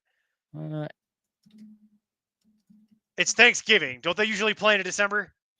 Yeah, that's what I was trying to see. We're the wrong people to ask college football questions. College football's not our forte. Not either one of our thing. I used to watch college football when I was a kid. Now, outside of Janty, the only thing that I know of that I mean, nobody else cares about but me. SMU making that transition from the AAC to ACC and just undefeated in ACC play is insane to me. Yeah, it is. Anyway, back to this real quick because we're about to be done here soon, I think. 1, 2, 3. While you're looking that up, 3 more games. 3 until the bowls. Oh God. Yeah. He'll not including this week. Yeah, he should easily get that then. That shouldn't even be close. He'll easily set that record. Just put a final thought on that. Rico Dowdle sit of the week forever. Was my note. Well, that was my last one. So, like, Chuba Hubbard, not his fault. That's just a bad situation. He got paid too, so good for you, boo. And then Swift is not a comment on Swift. It's him being hurt in a bad matchup this week. Rico Dowdle forever. Rico Dowdle, like, never play Rico Dowdle. If the question is, should I play Rico Dowdle? The answer is no. Do you have any idea how far I would have to go down this list to find something I would start that is like the question should literally be Alexander Madison or Rico Dowdle. That's literally where I'm at. And that's like we're in the 40s at that point. Like Kenny Gainwell or Rico Dowdle. Like that's where I'm at with this type. Like if the question is Roshan Johnson or Rico Dowdle, give me Roshan. Like I will take Roshan. Trey Benson or Rico Dowdle. Trey Benson not close. Like Trey Benson's by a significant margin. Like it's that bad. It's that level bad. Rico Dowdle or Nick Chubb? Where do I? Nick Chubb. Nick Chubb, easy. It's against the Steelers. That's the only reason I was asking. I was like, I have Nick Chubb at like 29. Don't love it, but running back is a disaster once you get past about 24. Audric Estime or Rico Dowdle? That's a good one. Probably Estime. My hatred for Rico Dowdle runs after deep. Last week. Estime became the most added player last week and the most dropped this week. I believe it. I believe it. All right, we got a few more questions, and then we'll do wide receiver, and then we'll do the wheel, and then we're gonna get out of here. And I'm gonna go to Chipotle. Oh, nice. I thought about making dinner here, and I was like, it's gonna be too late. I didn't have time before. I don't really feel like cooking. So we're just gonna order on the app, and I was able to go. God no, app. I am vehemently opposed to anything like that. I am a caveman. We have this disc golf app that we have to use now, and I'm willing to do that. But I know two of my friends that were like, this is the line in the sand, this far and no further. I will not download an app for everything. And so it's like I have friends that have. This is how I know we're getting older. It's one of those type of deals. All right, Daniel wants to know standard Tillman, Dobbs, or Waddle. Tillman. Not even looking it up. It's Tillman. That question is who's the most likely to score a touchdown, which means it's Tillman. Pick 2: Kenneth Walker, Achane, Dobbins, or Jones. Which Jones? Aaron. Probably yeah. Okay. Walker and Achane. That's what I think I have to. Achane was first. It's gonna be Achane for sure. Yep, and then Walker. Yeah. Dolphins or Texans? Dolphins. Texans. Yeah, I have Texans in the top 5. Let me see. Oh nope, I lied. Yep, Dolphins in top 5 at 4. Oh God, I have the Texans at 4. It's more. No, I said Texans. Texans at 4, didn't I? No, I said Dolphins at 4. Dolphins at 4. Dolphins at 11. Yeah, I have Texans Dolphins. At 4. I have Dolphins at 9. Texans at 3. Okay. Texans is a turnover festival. That's why I'm looking at Texans. Is that Texans is like this insane turnover festival that I'm very intrigued by. The question I have for you, Jason, would be Texans or Steelers? I have the Steelers ahead of them. That's me too, but it's right there. You know what I mean? Like that's one that it goes Chiefs, Broncos. Yeah. Okay. Yeah. Steelers. Yeah. Okay. There you go. That makes sense. That's why they're at 4. Yeah, that makes sense. Yeah, Broncos great matchup. Steelers excellent matchup. Turnover festival potentially. And then Texans same thing. Turnover festival. The difference is this.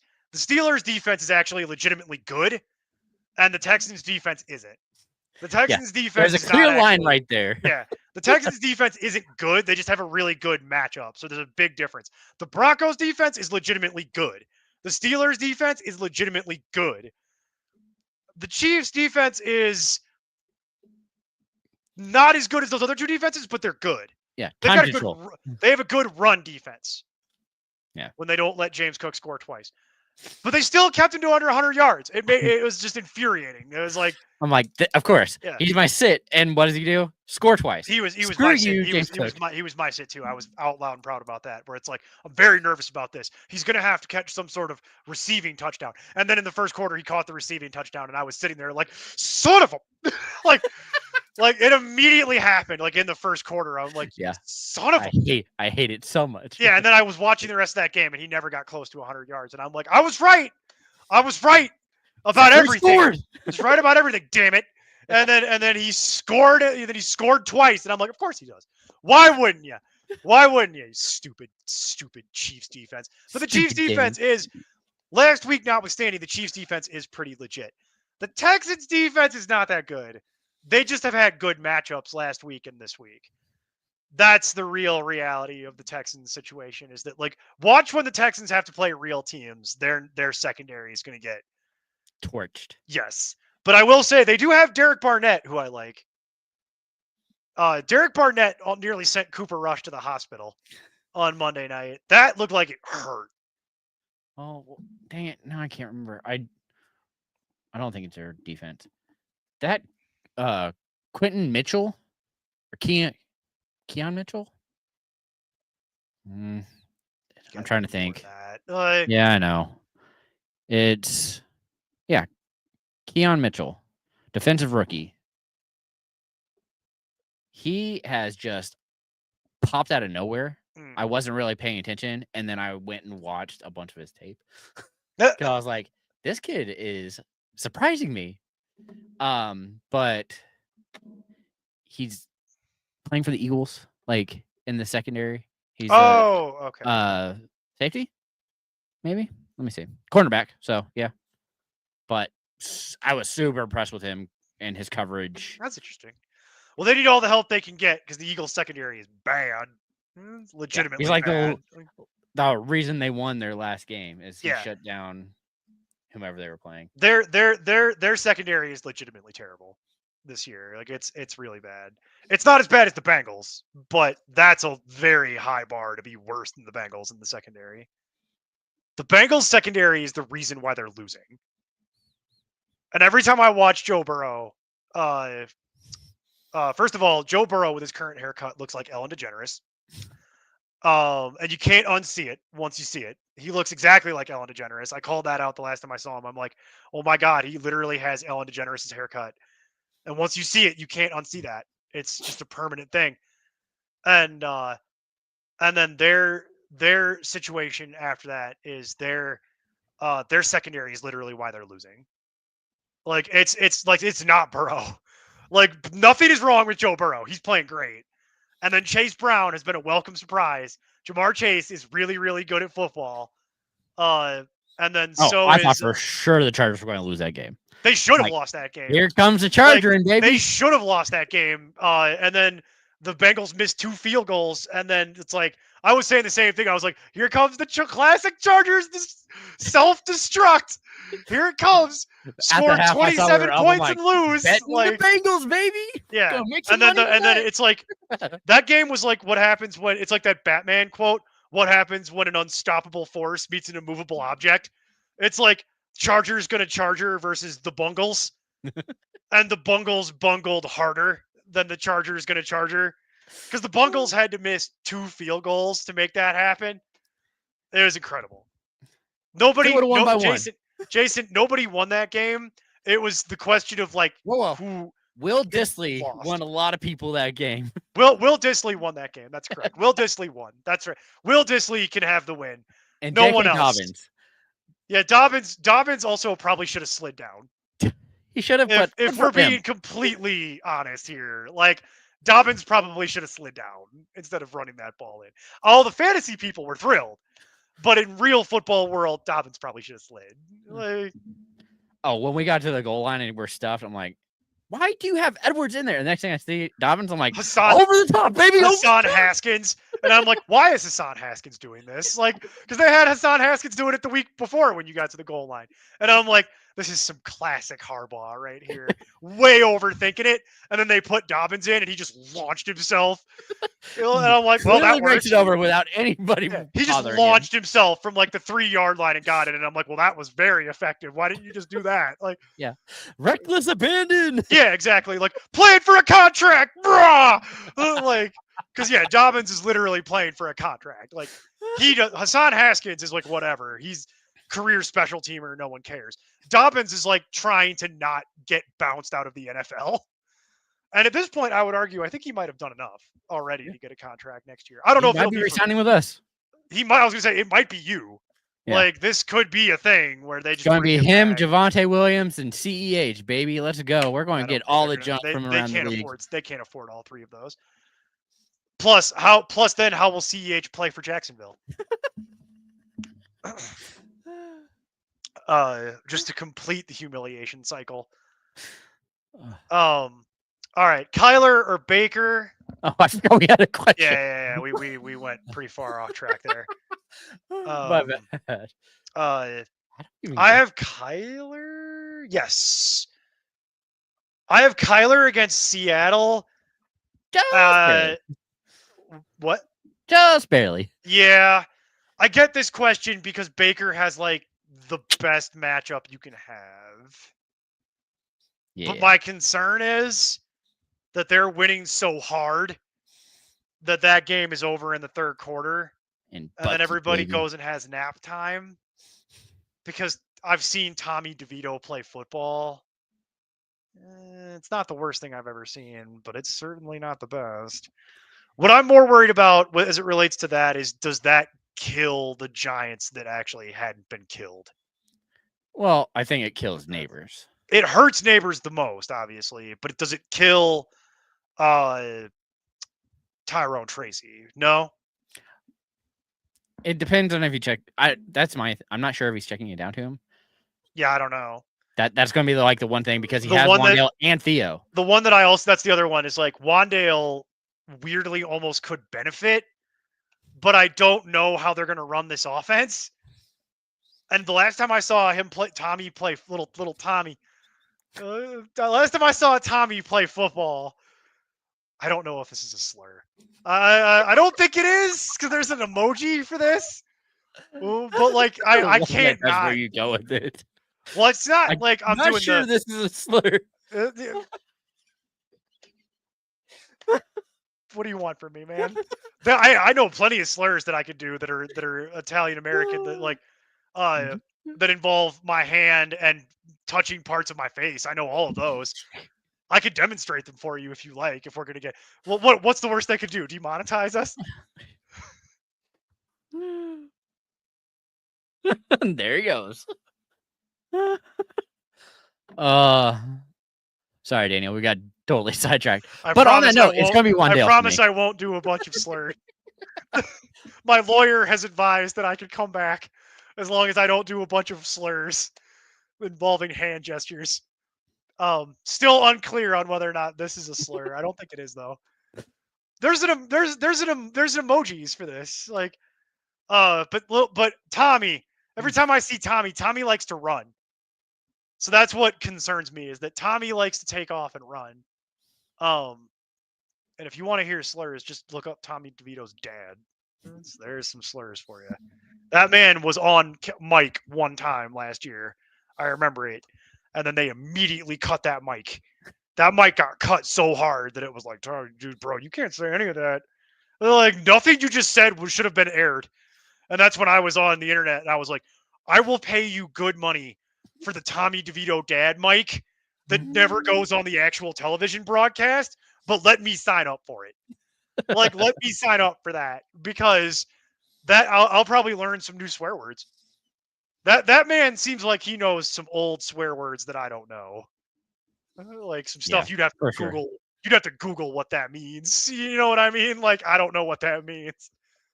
All right. So we agree it's Kyler by a little bit, but nobody's happy about it. Half PPR, Wandale or Dobbs. I believe I still have it as Wandale. Yep. I'm a little more convinced of Wandale.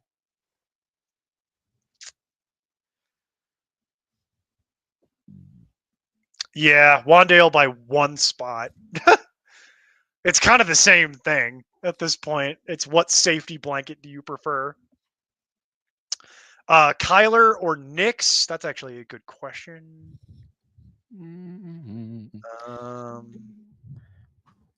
Knicks barely. Yeah, I have Knicks by 1 spot. Yep. Literally 1 spot for Knicks. I don't see it's going to be really hard to convince me to sit Knicks at this point, especially against the Raiders. And then Reed, Downs, or Judy. I think I have Downs, but that's full PPR, so I have to check. I believe so. Let's see. Downs. Yeah, Downs. Downs by 2 spots. Where's Reed? Yep.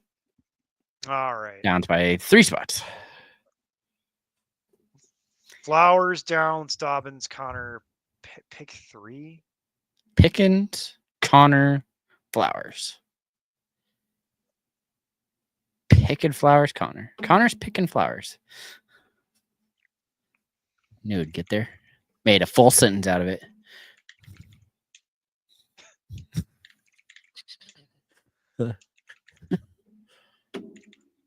Yeah, Connor Pickens, Flowers. That's what it is. Connor Pickens, Flowers.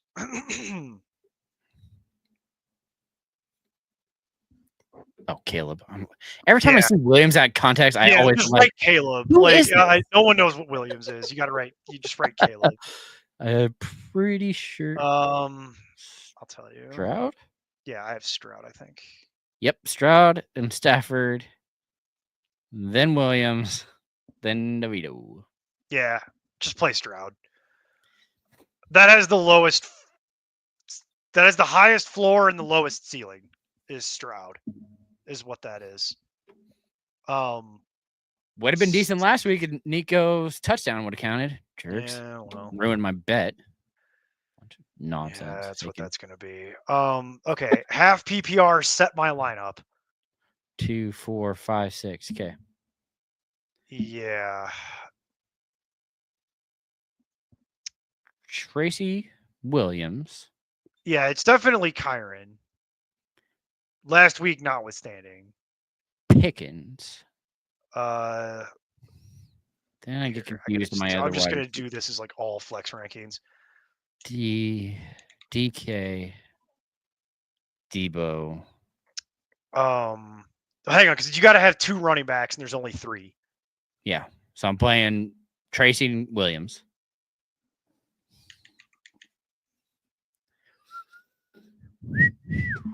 Yeah, okay, we agree on that. So it's Tracy. Excuse me, sorry. We have it's Tracy and Kyron Williams, and then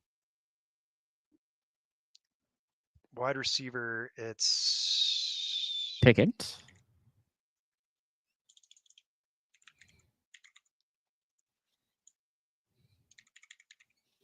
Where the heck is?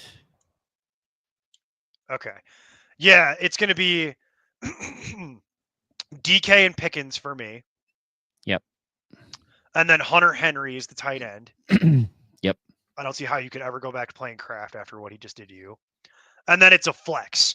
So your flex choices are Jonathan Taylor, Debo, or Reed. And I have Debo the highest. I have Taylor. Yes. Taylor gives you the most consistency, and you know what you're getting. That 5 that Debo put up last week did not taste good, and I would not recommend Debo right now, because right now the only wide receiver that I would be really seriously interested in playing is Juwan Jennings. because that's all Brock Purdy's doing. Brock Purdy is literally snapping the ball, looking at Juwan Jennings and waiting for him to get open and then throwing it to him. And that's their entire passing offense when Kittle doesn't play. It'll be interesting to see what happens with Kittle coming back this week. But that is not a good matchup. And at this point, I would rather just take my medicine with Jonathan Taylor in what is also not a good matchup, because basically what this is coming down to is, of those three players, who's most likely to get in the end zone. And I think it's most likely that Jonathan Taylor gets a 1-yard bunny touchdown at some point, and that's just how it goes. Debo is going to need to make a play, and Reed is Reed. Reed is a 5 or a 25, and there is very little middle ground. It's whether or not he catches a deep shot. Warren, Downs, Judy, or Downs? Not close. Okay. Yeah, I have Downs, but it's actually somewhat close to Warren for me. No, so. I'm not. Wow, I had Warren as the start of the week, and you're higher on him than me. And then Herbert or Knicks. It's Knicks. Barely. Literally back to back. Downs and Sutton.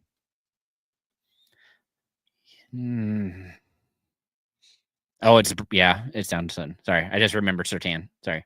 Yeah, I had to remember who they were playing first. I was like, I don't know. 2, 4, 5. Okay.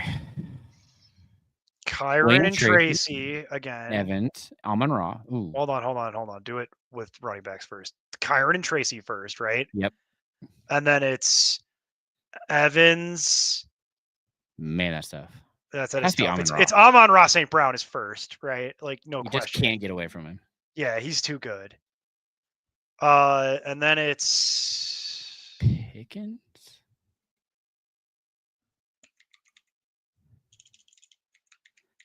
It's either Pickens or Flowers. I have them back to back. It's Pickens or Flowers, and I also have them back to back. I'm going to go with Pickens. Okay. Just because the Flowers thing is terrifying. It's very inconsistent. It's not consistent. Revenge game. Yeah, I don't care. Not really. So it's Kyron and Tracy, Amon-Ra and Pickens, and then you got to pick a flex of Ramondre, Evans. No, we did it. Oh, we're playing Flowers in the flex. It's 2 running backs, 2 wide receivers, and a flex is what it is. Yeah, so we're doing. So because it's back to back, you would play Flowers as your flex. No, Pickens. So who's your second wide receiver? Is it Flowers? Evans. Oh, you're playing Evans. I'm not playing Evans. Oh, okay. No, I'm not playing Evans. Y'all gonna have to show me that for a week. I'm gonna need to see that and make sure he's actually healthy. You've got good enough options that you don't need to play Evans in his first week back after missing several weeks with a hamstring. For a guy who's 30, who I love dearly, but it's also just a matchup for me. The matchup's good, but I'm not willing to ride him back out there in his first week back. We agree on the running backs. It's Kyron and Tracy. And at running back and at wide receiver, I'm going to play Amon-Ra, Pickens, and Flowers. And I'm going to let Evans heal up one more week on my bench. Not worry about it. Make him prove it to me. Moistert or Akers? I think it's Akers. I have Akers by 1, 2, 3, 4, 5, 6 spots. Same. Akers by 6 spots. Patriots defense. Make him sleep on the lawn, Angela. Kick him out, lock the door, make him sleep on the lawn. Sure. That's why I said that. That'll change. That'll fix his wagon when those sprinklers go off in the morning. It's gonna be real cold. Tell you what you do is you give him a tent, but then you cut holes in the tent. Would you drop Keenan Allen for Judy? Probably sure. Not. I don't know if it matters. Like, the only reason I would is just because they're gonna throw more. Oh yeah, in my rest of season rankings, I have it that way. Yes, I would. Yes, I would. That OC change, man. Okay, well, you got Amari Cooper off his team. Congrats. Glad you. Happy for you. Considering he's now hurt again. If that's what floats your boat. Yeah, that's fine. I know Jason would like that. Yeah. I mean, something a little more consistent. I would do this. I don't like Jacoby Myers that way. So I'm good with this. I would rather have Reed. I think there's a lot more Well, upside. I think to that's that. picking one. So yeah, I'm playing Reed this week since Oh, my it is. ability Oh, was it is. Yeah, Sertan. play Reed. Play Reed because of Sertan. No. No, he will not. He is going to be all up in that kitchen. All up in that Jacoby Myers kitchen. Poor little Jacoby. Poor, he's going to have a long day for Jacoby Myers is about to happen. I hope he brought a lunch. I think the trades are fine. I don't love this, but it's fine. Like, I let me see here. I'll look at my rest of season rankings for you. Oh, that's not flex rankings. Those are wide receiver rankings. That's why he's not there. I mean, technically, I think that you won that deal, quote unquote, without knowing what the rest of your team is. My only concern about it, so I definitely think that's a trade you won, quote unquote. But I will just say, like, it's probably nice just to get rid of Amari Cooper because he's so frustrating. But at the same time, like, he's still good. But the Dobbins thing is a little scary because now that Gus Edwards is back, they are using Gus Edwards. And if JK, the thing that actually made me feel better about JK Dobbins was that they were so ineffective. Everyone else was so horribly ineffective that they went to Dobbins more down the stretch, and then he did score. Twice. And it's like that actually probably did a lot to prevent him from getting banished to the nether realm, because that's what it looked like it was starting to be, was like, because he's not efficient. His like yards per attempt isn't good. And I know what Harbaugh wants. Harbaugh wants 4 yards a carry. But I don't think there's anybody on your team that's going to get 4 yards a carry. Like, Dobbins is probably the closest. But I know they want to give Edwards the shot because for some reason, both the Harbaugh brothers, I don't know what naked pictures Gus Edwards has of those two people, but he must have some kind of naked pictures of someone, because those two people love him in a way that I'm like, are you related? Like what is going on? And then they put Gus Edwards out the minute he came back from IR, and I was like, uh-oh, he actually looks somewhat healthy. And then last week he looked terrible. He looked objectively terrible, Jason. I know you watched that game. He looked god awful. He had no burst. He was getting slammed in the backfield again and again. And they kept going to him. And then they're putting Hassan Haskins out there on the goal line, and I'm like, why are we playing Hassan Haskins? Like career special teamer Hassan Haskins, and Harbaugh's like, he's gutsy. I'm like, that is the stupidest thing I've ever heard in my entire life. And then J.K. Dobbins scored, and I was like, all right, cool. No, the best running back on our team that could do that, Darius Davis, but he's actually a wide receiver. Yeah. Talk about special teamer, dude. He's nuts. I love watching him when he actually returns a ball or gets any kind of open space. Good times. Try to search. Yeah, I don't love that one. I still think he won it, but the problem is that there's more wide receivers than there are running backs. And I think it's fine. But you have to understand that like Glitchy, I just caution you on the idea that like you traded something that's reasonably consistent for literally like the most inconsistent thing that you could trade for. Like, the reason that person that you were negotiating with was willing to do that was because they've been riding the Jaden Reed roller coaster. And that's a roller coaster that I am very familiar with. It is very much a roller coaster. Like, you're going to have a lot of highs and a lot of lows. Whereas DeAndre Swift this season has kind of just been like this. And it's like, yeah, it sucks that he's nicked up now, and it sucks that like they've got new play calling and they seem to want to give Roshan Johnson the ball a little more. But that's not going to offset the idea that Jaden Reed is. For Jaden Reed is early career Tyler Lockett. That's literally what you're watching. I've watched a lot of Jaden Reed, and I'm like, I've seen this. I've seen this movie. There's this guy named Tyler Lockett who used to do this. So I'm looking forward to the career of Jaden Reed because I think he's going to have a very productive NFL career. But this is what you're going to deal with. He's not consistent, and he's very fast, and he's got really good hands, but he's not big.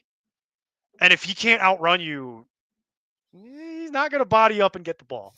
So that's going to be what you have to watch out for. I do have Jaden Reed rated higher rest of season in my flex rankings than I do DeAndre Swift, but I don't know how much of an improvement that is. I think on paper it's an improvement, but in practicality, I think it could be very frustrating. This one I'm good with. I'm good with this. Just because, again, inconsistency of Robinson has been... Yeah, it's all over the place. And I'd much rather just deal with Myers, like, this week notwithstanding. Yeah.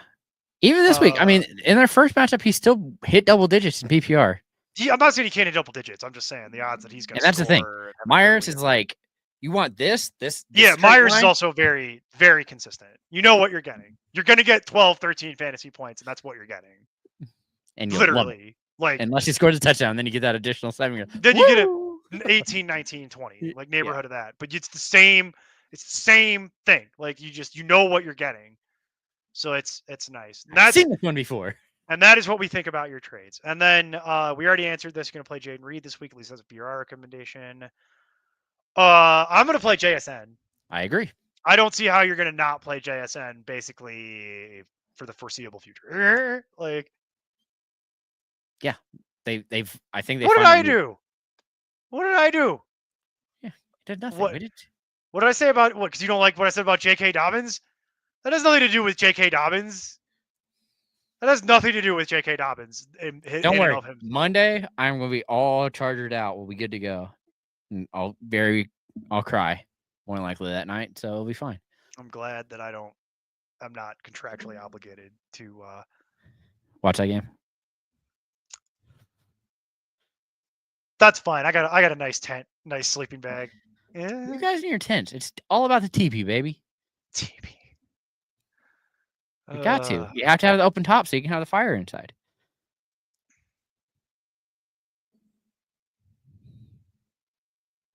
I don't know what 2E means.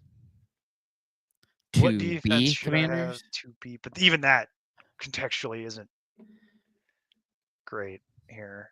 Yeah, so for the past 2 weeks, the Commanders have been good on defense. Not surprising. The rest of their season's really good for defense. Let's be honest. Yeah, I think that's more. I thought that was that's how I'm understanding the question is who's going to be good on defense for the next 2 weeks is how I'm understanding this question. So yeah, Commanders for. Yeah, it definitely is that. It's who's going to be good for the next couple consecutive weeks. Tampa Bay is an interesting one because they play the Giants, Carolina, and the Raiders. And are potentially getting healthy. Maybe. We'll see. Their defense sucks, even if I understand they got a that, couple pieces back. If Vita Vea is back, that's a big boost. If you don't want to have, if it's not just one defense, I really recommend the Steelers. Top 3 defense if they were still available and very, very consistent. And you couldn't do it 3 weeks in a row, but Cleveland, Cincinnati, Cleveland. And then you got to probably cut them at that point. But Cardinals?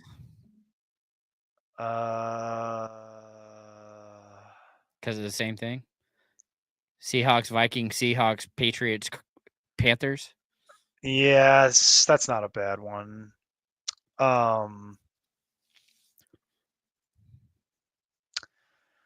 I'd say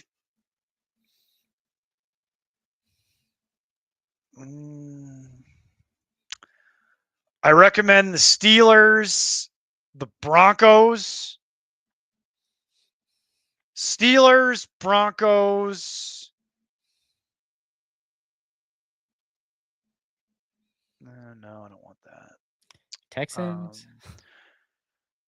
Texans is the next 2 weeks. So yeah, Steelers, Broncos, Texans over the next 2. And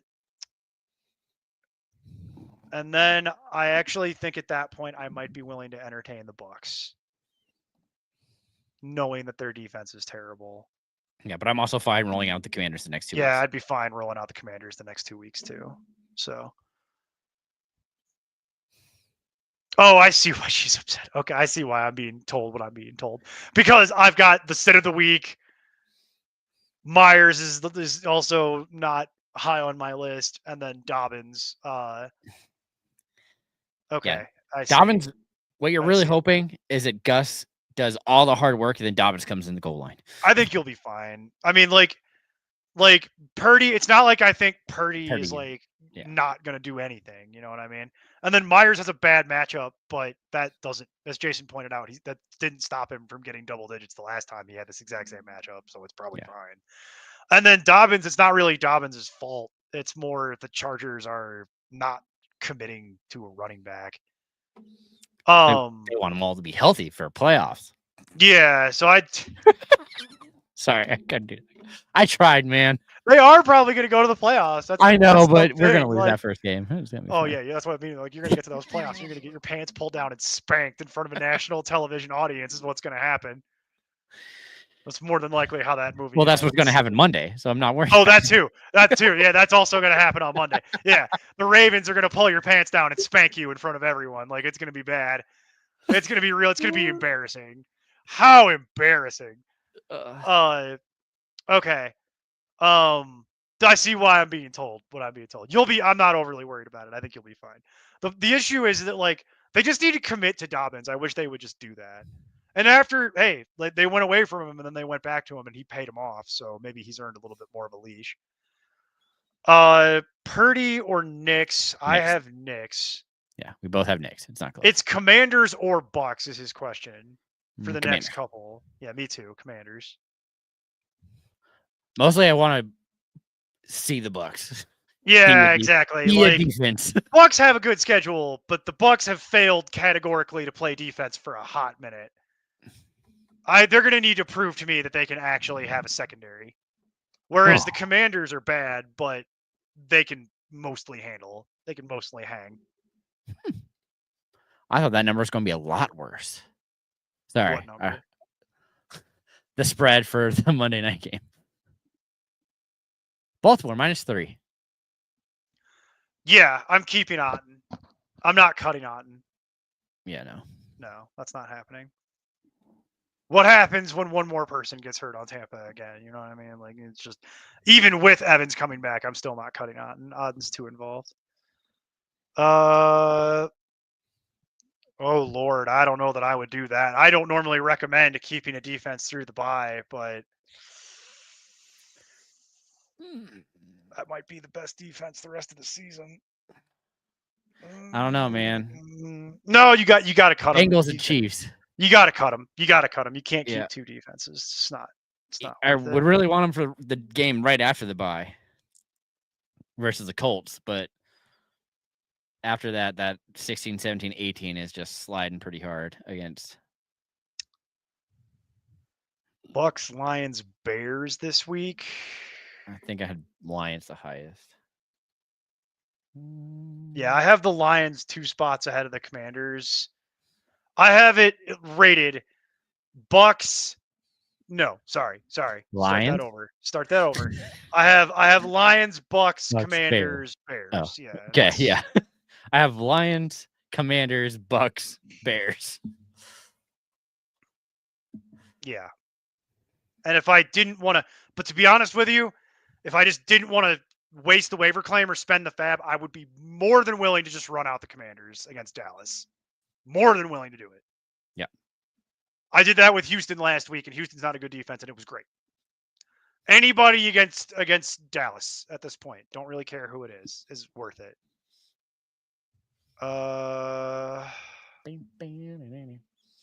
No.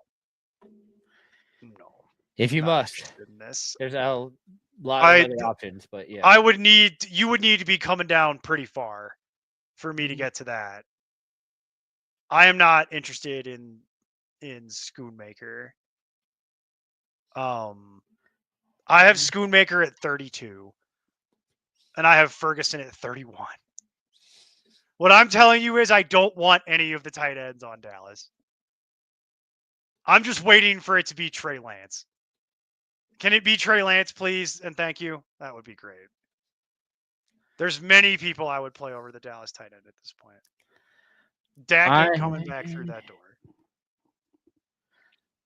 I have him in the stuff with Ertz, Sanders, Theo Johnson, likely Laporta, Komet, and Schoonman, Firemouth. Between 16 and 21. All right, you like them more than I do. I'm not interested. I would much rather the other names you listed on that list, and I would also much rather Zach Ertz. Yeah, Ertz is the highest of that bunch. I would much rather Zach Ertz, who's still over 50% available. That's a sleeper metric, so I don't know about whatever website you use, but he is still at 46% on sleeper. So there is that. And Downs. What? What do you? Oh, I didn't read the whole thing. I just saw. I didn't see. You saw one name, and I'm like, nope. Try that again. I didn't see Flowers on there. I'm not playing Debo, so correct. That's why I was like, Flowers is the answer for me. Yeah, it's Flowers. Okay. By 10 full spots in my rankings. Who were we talking about being available? Ertz. Yeah, Ertz is like 54% available on sleeper. He is. So he's still 45.6% available. Yeah, so he's still widely available. Like Ertz is widely available. That's according not saying he's going to catch a touchdown every week, but anyway. Ertz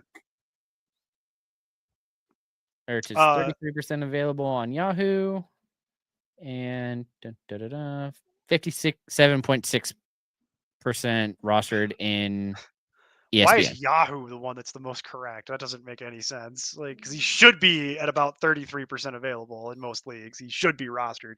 Anyway, who's your wide receiver start of the week? Oh yeah, that. Elijah Moore versus Steelers. Gross.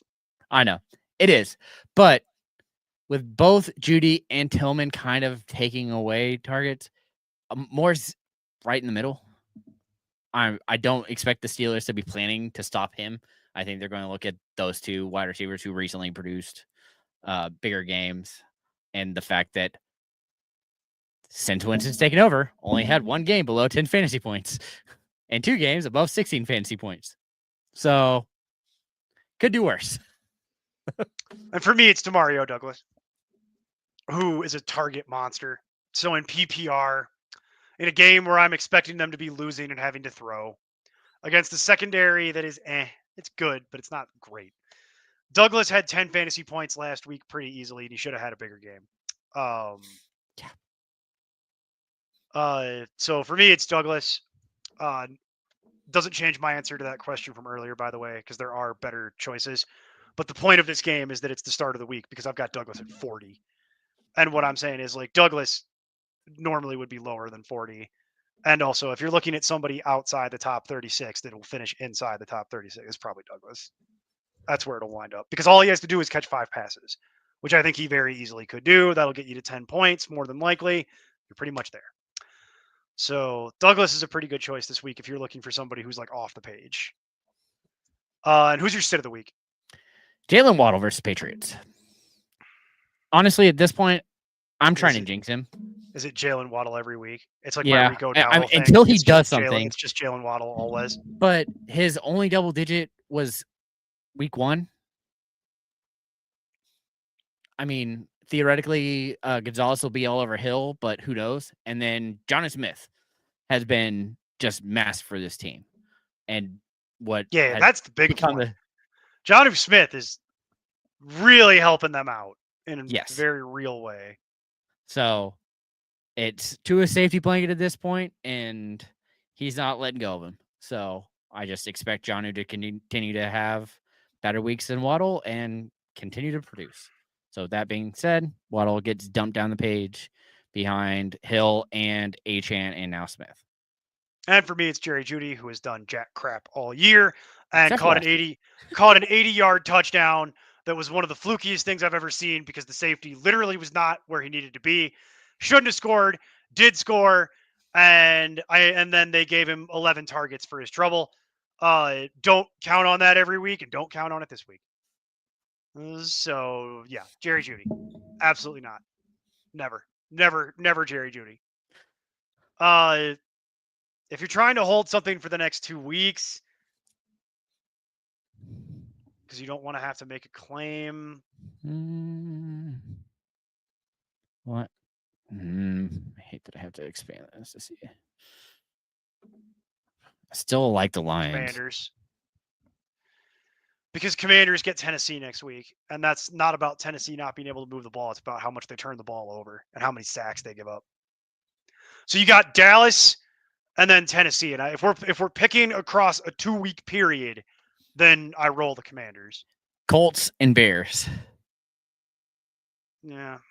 That's why it's like, honestly, I don't think go wrong between those two. I have them very similarly rated. I'll tell you that much.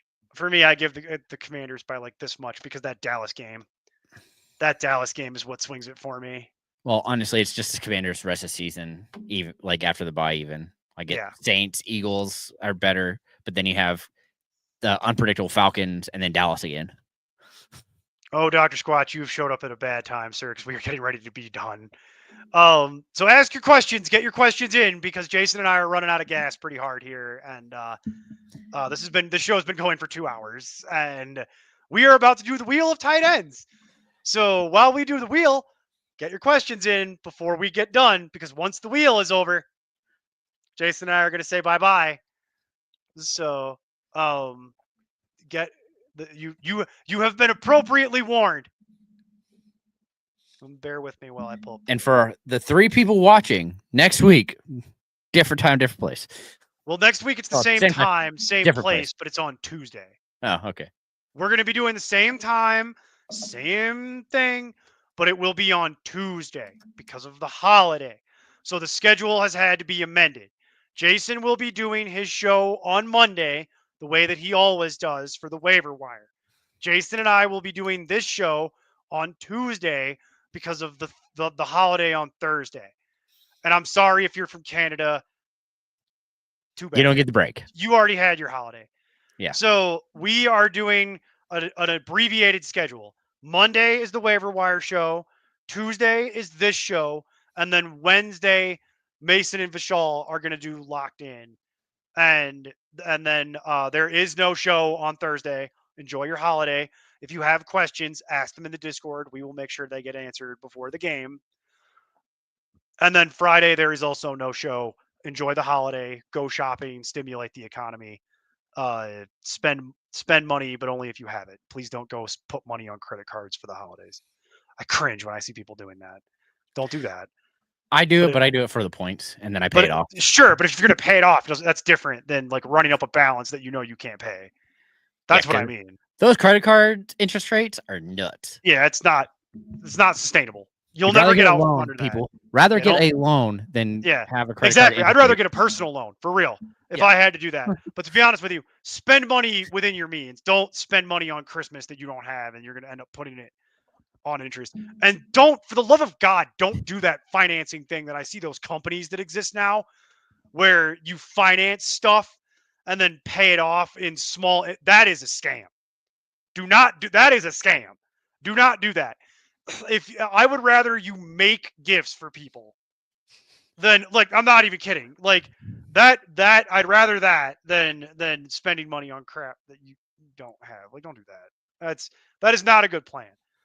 It's not a good idea. Don't do that. And I will say, if you are looking for, and this is not, we are not having a political conversation on this show. I will end GD show. But I have a piece of advice for you based on a totally non-political observation. Based on some hypothetical laws that might be going into place in late January that involves a word called tariffs.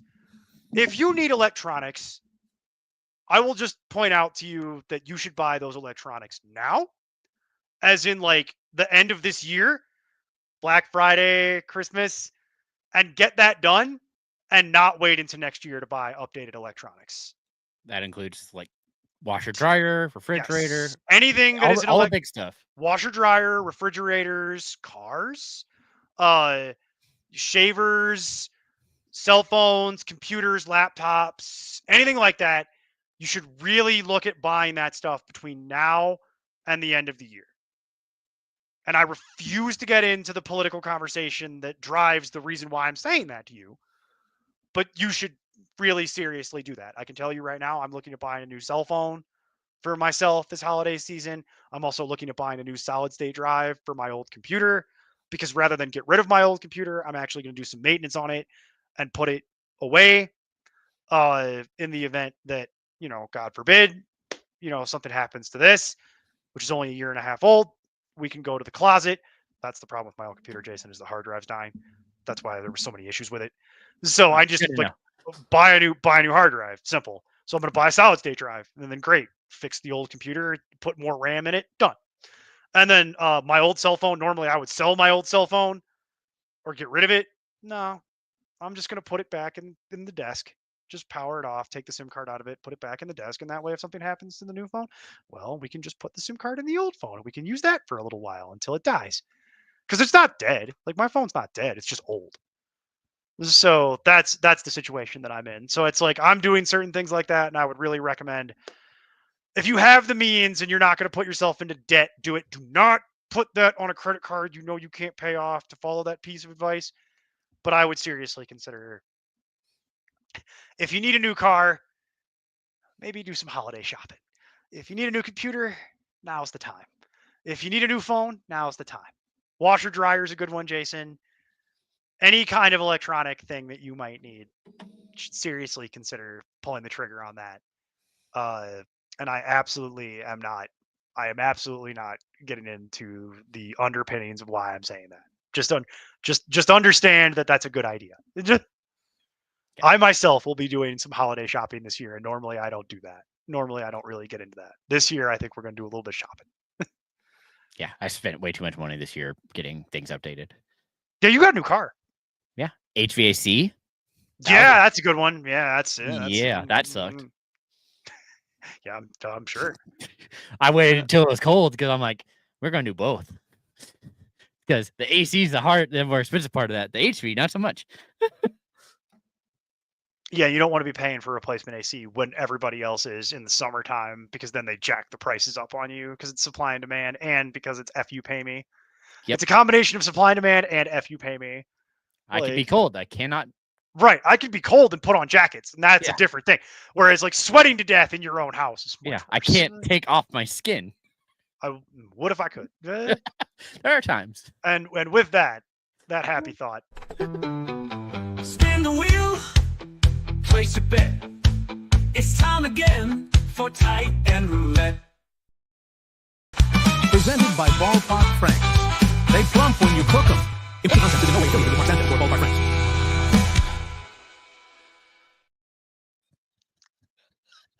Love it. It makes me smile so hard every time. One of the highlights of my week. I'm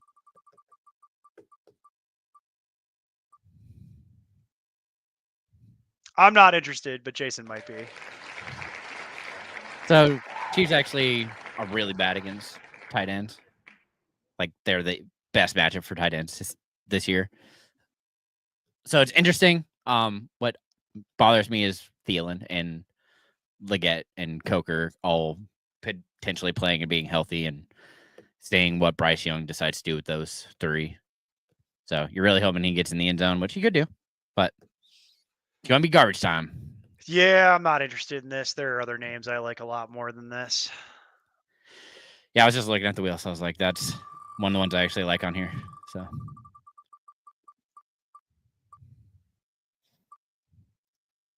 would do that too. Yeah, I'm not interested in this either. That was the flukiest thing I've ever seen.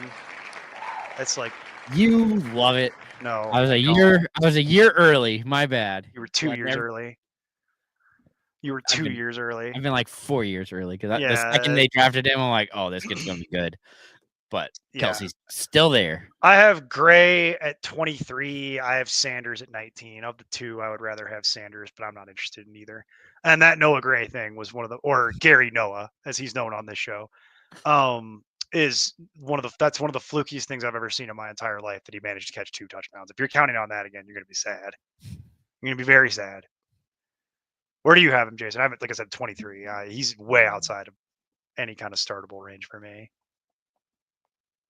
I'd rather play the other guy, Sanders, that I didn't want.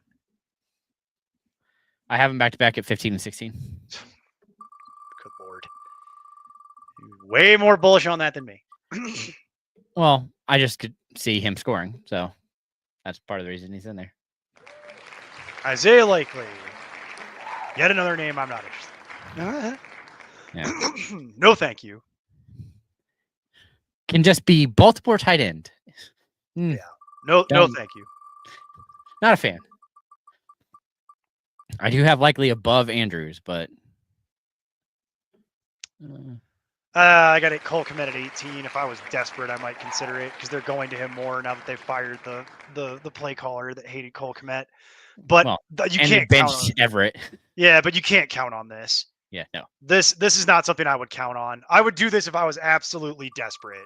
Of all the names, he's the one I've liked the most so far, but you would have to be really desperate to play Cole Kmet at 18. There it is. Yeah, this is what I'm interested in. We already covered this. I've got him at 14. Honestly, I could make the argument that he could be higher. He's been rock solid all year. The question has been for the longest time, like, when is Zach Ertz going to get hurt? And it just hasn't happened. And he's like the tight end 7 in PPR. And it's just like, yeah, he's not going to catch a touchdown like he did last week, more than likely. But he's been consistent on a team that can move the ball. And, like, he should be rostered at that Yahoo number at like 33% available, not 50% available. I don't understand why this keeps happening. I roster Zach Ertz in a bunch of leagues. He's been my backup tight end basically all year. And I've been playing him in a lot of leagues pretty regularly because he's been good. Like I said, the question has been all year, when is he going to get hurt? Because that's been the issue with Zach Ertz for a long time. And it hasn't happened yet. Who's to say? It might happen at any moment, but it hadn't happened yet. So since his time with the Eagles. Yeah. So it's like, but he has also been very good when he's not hurt since his time with the Eagles. Yep. So it's like, that's the issue. This is one of the ones that's on this list that I'm like the most interested in. And I would really have him the highest for sure. Yes. And I would really recommend rostering him for the Hull if I needed like a backup tight end. You'll notice Will Dissly's not on here. He's too high. Way too high. Will Dissly's in the top 10. He's in the top 10. Nope. Nope. Not for all the tea in China. It's a lot of tea. I wish I liked tea. I just can't get into any kind of anything that goes through a filter like that. I am not interested in Dalton Schultz at all. No. Dalton Schultz has been massively overrated. His 2 best fantasy performances all year in PPR are 9 points. And he's not a red zone target. He's like the 4th or 5th target on this team. It's not something that I would realistically want to roster. In fact, I just cut him in a league to pick up Will Dissly. And I felt dirty doing it, but it's like, well, it's math is math. You know what I mean? Like math. We really thought math doesn't care about your feelings. You know what I mean? We really thought that Diggs being out would help him, and then nothing. Just a little, and it's really done nothing. It's the same thing. This is another good one. I could make the argument for Sam Laporta this week based on the idea that it sounds like he's going to play, and if he's going to play, I think you could make the argument that he's playing for you, just based on the idea that it's certainly not the worst matchup I've ever seen against Indy. And they're going to run up the score. So it's like, that's been the argument for a while. It's like, well, they'll get up by enough and they'll sit their starters. And I'm like, no, they won't. They're on the Dan Campbell FU tour where they're trying to light people up, prove point. And I think that's where we're headed. So I am I am more than fine with playing Sam Laporta this week. He's the second highest thing I have rated behind Zach Ertz on this list. And then I'm going to make an executive decision that I'm not interested in the rest of this, and I'm going to be done spinning. Are you good with that? I agree. Alrighty. Seconded. Spin the wheel, place a bet.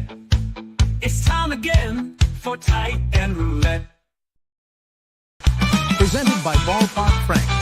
They plump when you cook them. Import concept with no way affiliated with Mark Sanchez or Ballpark Franks. Everybody loves it. Everybody loves it, except for the people at Ballpark Franks. But they're so good. All right, Dr. Squatch, let's get his question here. Love or Purdy in a 6-point passing touchdown league? That does change the math a little. I'm pretty sure it's still Purdy. Yeah, I think as much as I don't want to play Purdy, it's going to be Purdy. Yeah, I'm going to play Purdy. You found it. You found it, Dr. Squatch. You found the thing that I'm willing to play Purdy against. Good work. What? Mendoza line? Yeah, it is literally the Mendoza line. And if you know what that is, you are old. And if you know what that actually means and where that reference comes from, because it's not an important nonsense thing. That is a fantasy baseball thing that would require you to know who Carlos Mendoza is, which means you need to schedule a colonoscopy. Okay? Like, no one knows what that is. Like, I know what it is, but I'm old. Like, so it's like, if you know what the Mendoza line is. Mm-hmm. Oh, man, look at those fish. That's some big old fish. Red snapper. All right. Bench one? Bench one. Pittman. That's not even hard. It's again. Pittman is on the pine for the foreseeable future. He's not healthy. His back is broken. Yeah. His finger is dislocated, and his quarterback is Anthony Richardson. Great list. Here at Important Nonsense, we approve this message. I love Michael Pittman. Michael Pittman is one of my favorite current football players, but his back is broken, his finger is dislocated, and his quarterback is Anthony Richardson. And I need at least two of those things to not be happening. Like, and then I'll be back. We're back, baby. But for right now, I wouldn't drop Allen to pick up a defense because I think that's the subtext of your question. That's what I literally think this question is if it was being listed all the way out. I would not drop a handcuff to pick up a defense, ever. Especially this handcuff. Do you have a different opinion on that? Right. Nope, I agree. It's going to be a frenzy of something that starts with S and is a 4-letter word. Coker. I'm not allowed to say. Someone's gonna have to tell me if this is offensive because I don't think it is, but it might be. Like, the uncertainty is like the best part of that for me. I don't know. I keep going back to it. I just until someone can tell me whether or not this is offensive, I'm just gonna keep doing it. I bite my thumb at you. No, see that I know is offensive. It's offensive. Yeah. It's the same thing with doing the motion of the back of your hand under the chin. That's one of the things I was saying earlier. Is like I know what that means. Can't do that. Yeah, even that is pushing it, sir. That's pushing it. But yeah, the thumb against your front teeth. Also, don't do that. That's not PG-13. The reason I remember even getting into that was because of Shakespeare. Yeah. But I know in Italy that's very offensive. Do not do that to people. This I don't know if this is a slur. It's the universal stereotype for how Italian people talk. Is the talk with the hands thing. But I don't know if that's offensive. It might be. Like it probably is because everything. We need an independent researcher. Somebody's offended by it. I need someone who's not me because I don't think it's offensive, but I'm not really the audience for that. I know all kinds of offensive hand gestures. I got sent to the penalty box last year for doing the jerk off motion on camera and was told that I can't do that anymore. Which I don't think is that offensive. I think that's like a 4 out of 10 on the on the scale of offensive, but I was told by other people that that's much more offensive than I think it is. And I would do that for you here now, but I would get sent back to the penalty box and get told not to do that anymore. Yeah. And then, yeah, don't do the back of your hand under the chin in a forward motion at people. Don't do that. That's not nice. We don't do that here. We're teaching all these kids inappropriate things. These are not kids. I know. Many of them are adults that also should still not be doing that. But yeah, someone like, comment, subscribe. Let me know if you find this to be. I don't think it is. I don't think it's going to be. I think it could be Dr. Squatch. Like it's a freaking disaster. That game's a disaster. You want to know how I think that game goes? I think there's a good chance both Chiefs running backs score, and I think there's a good chance that no one else scores in the game. Like I think there's a real chance that Pacheco scores, and I think oh, Daniel, I have so many of them that I'm not allowed to do on this show. Especially if we're allowed to do pro wrestling references from the 90s that I don't know if people will remember, that I'm not doing. I categorically refuse to do that. What is that? Secretary of Education now? I'm not getting into that either. Nope. I'm not You're- getting. I will end this show. I have explained this to you that we are not doing politics on this show. I will literally end the show.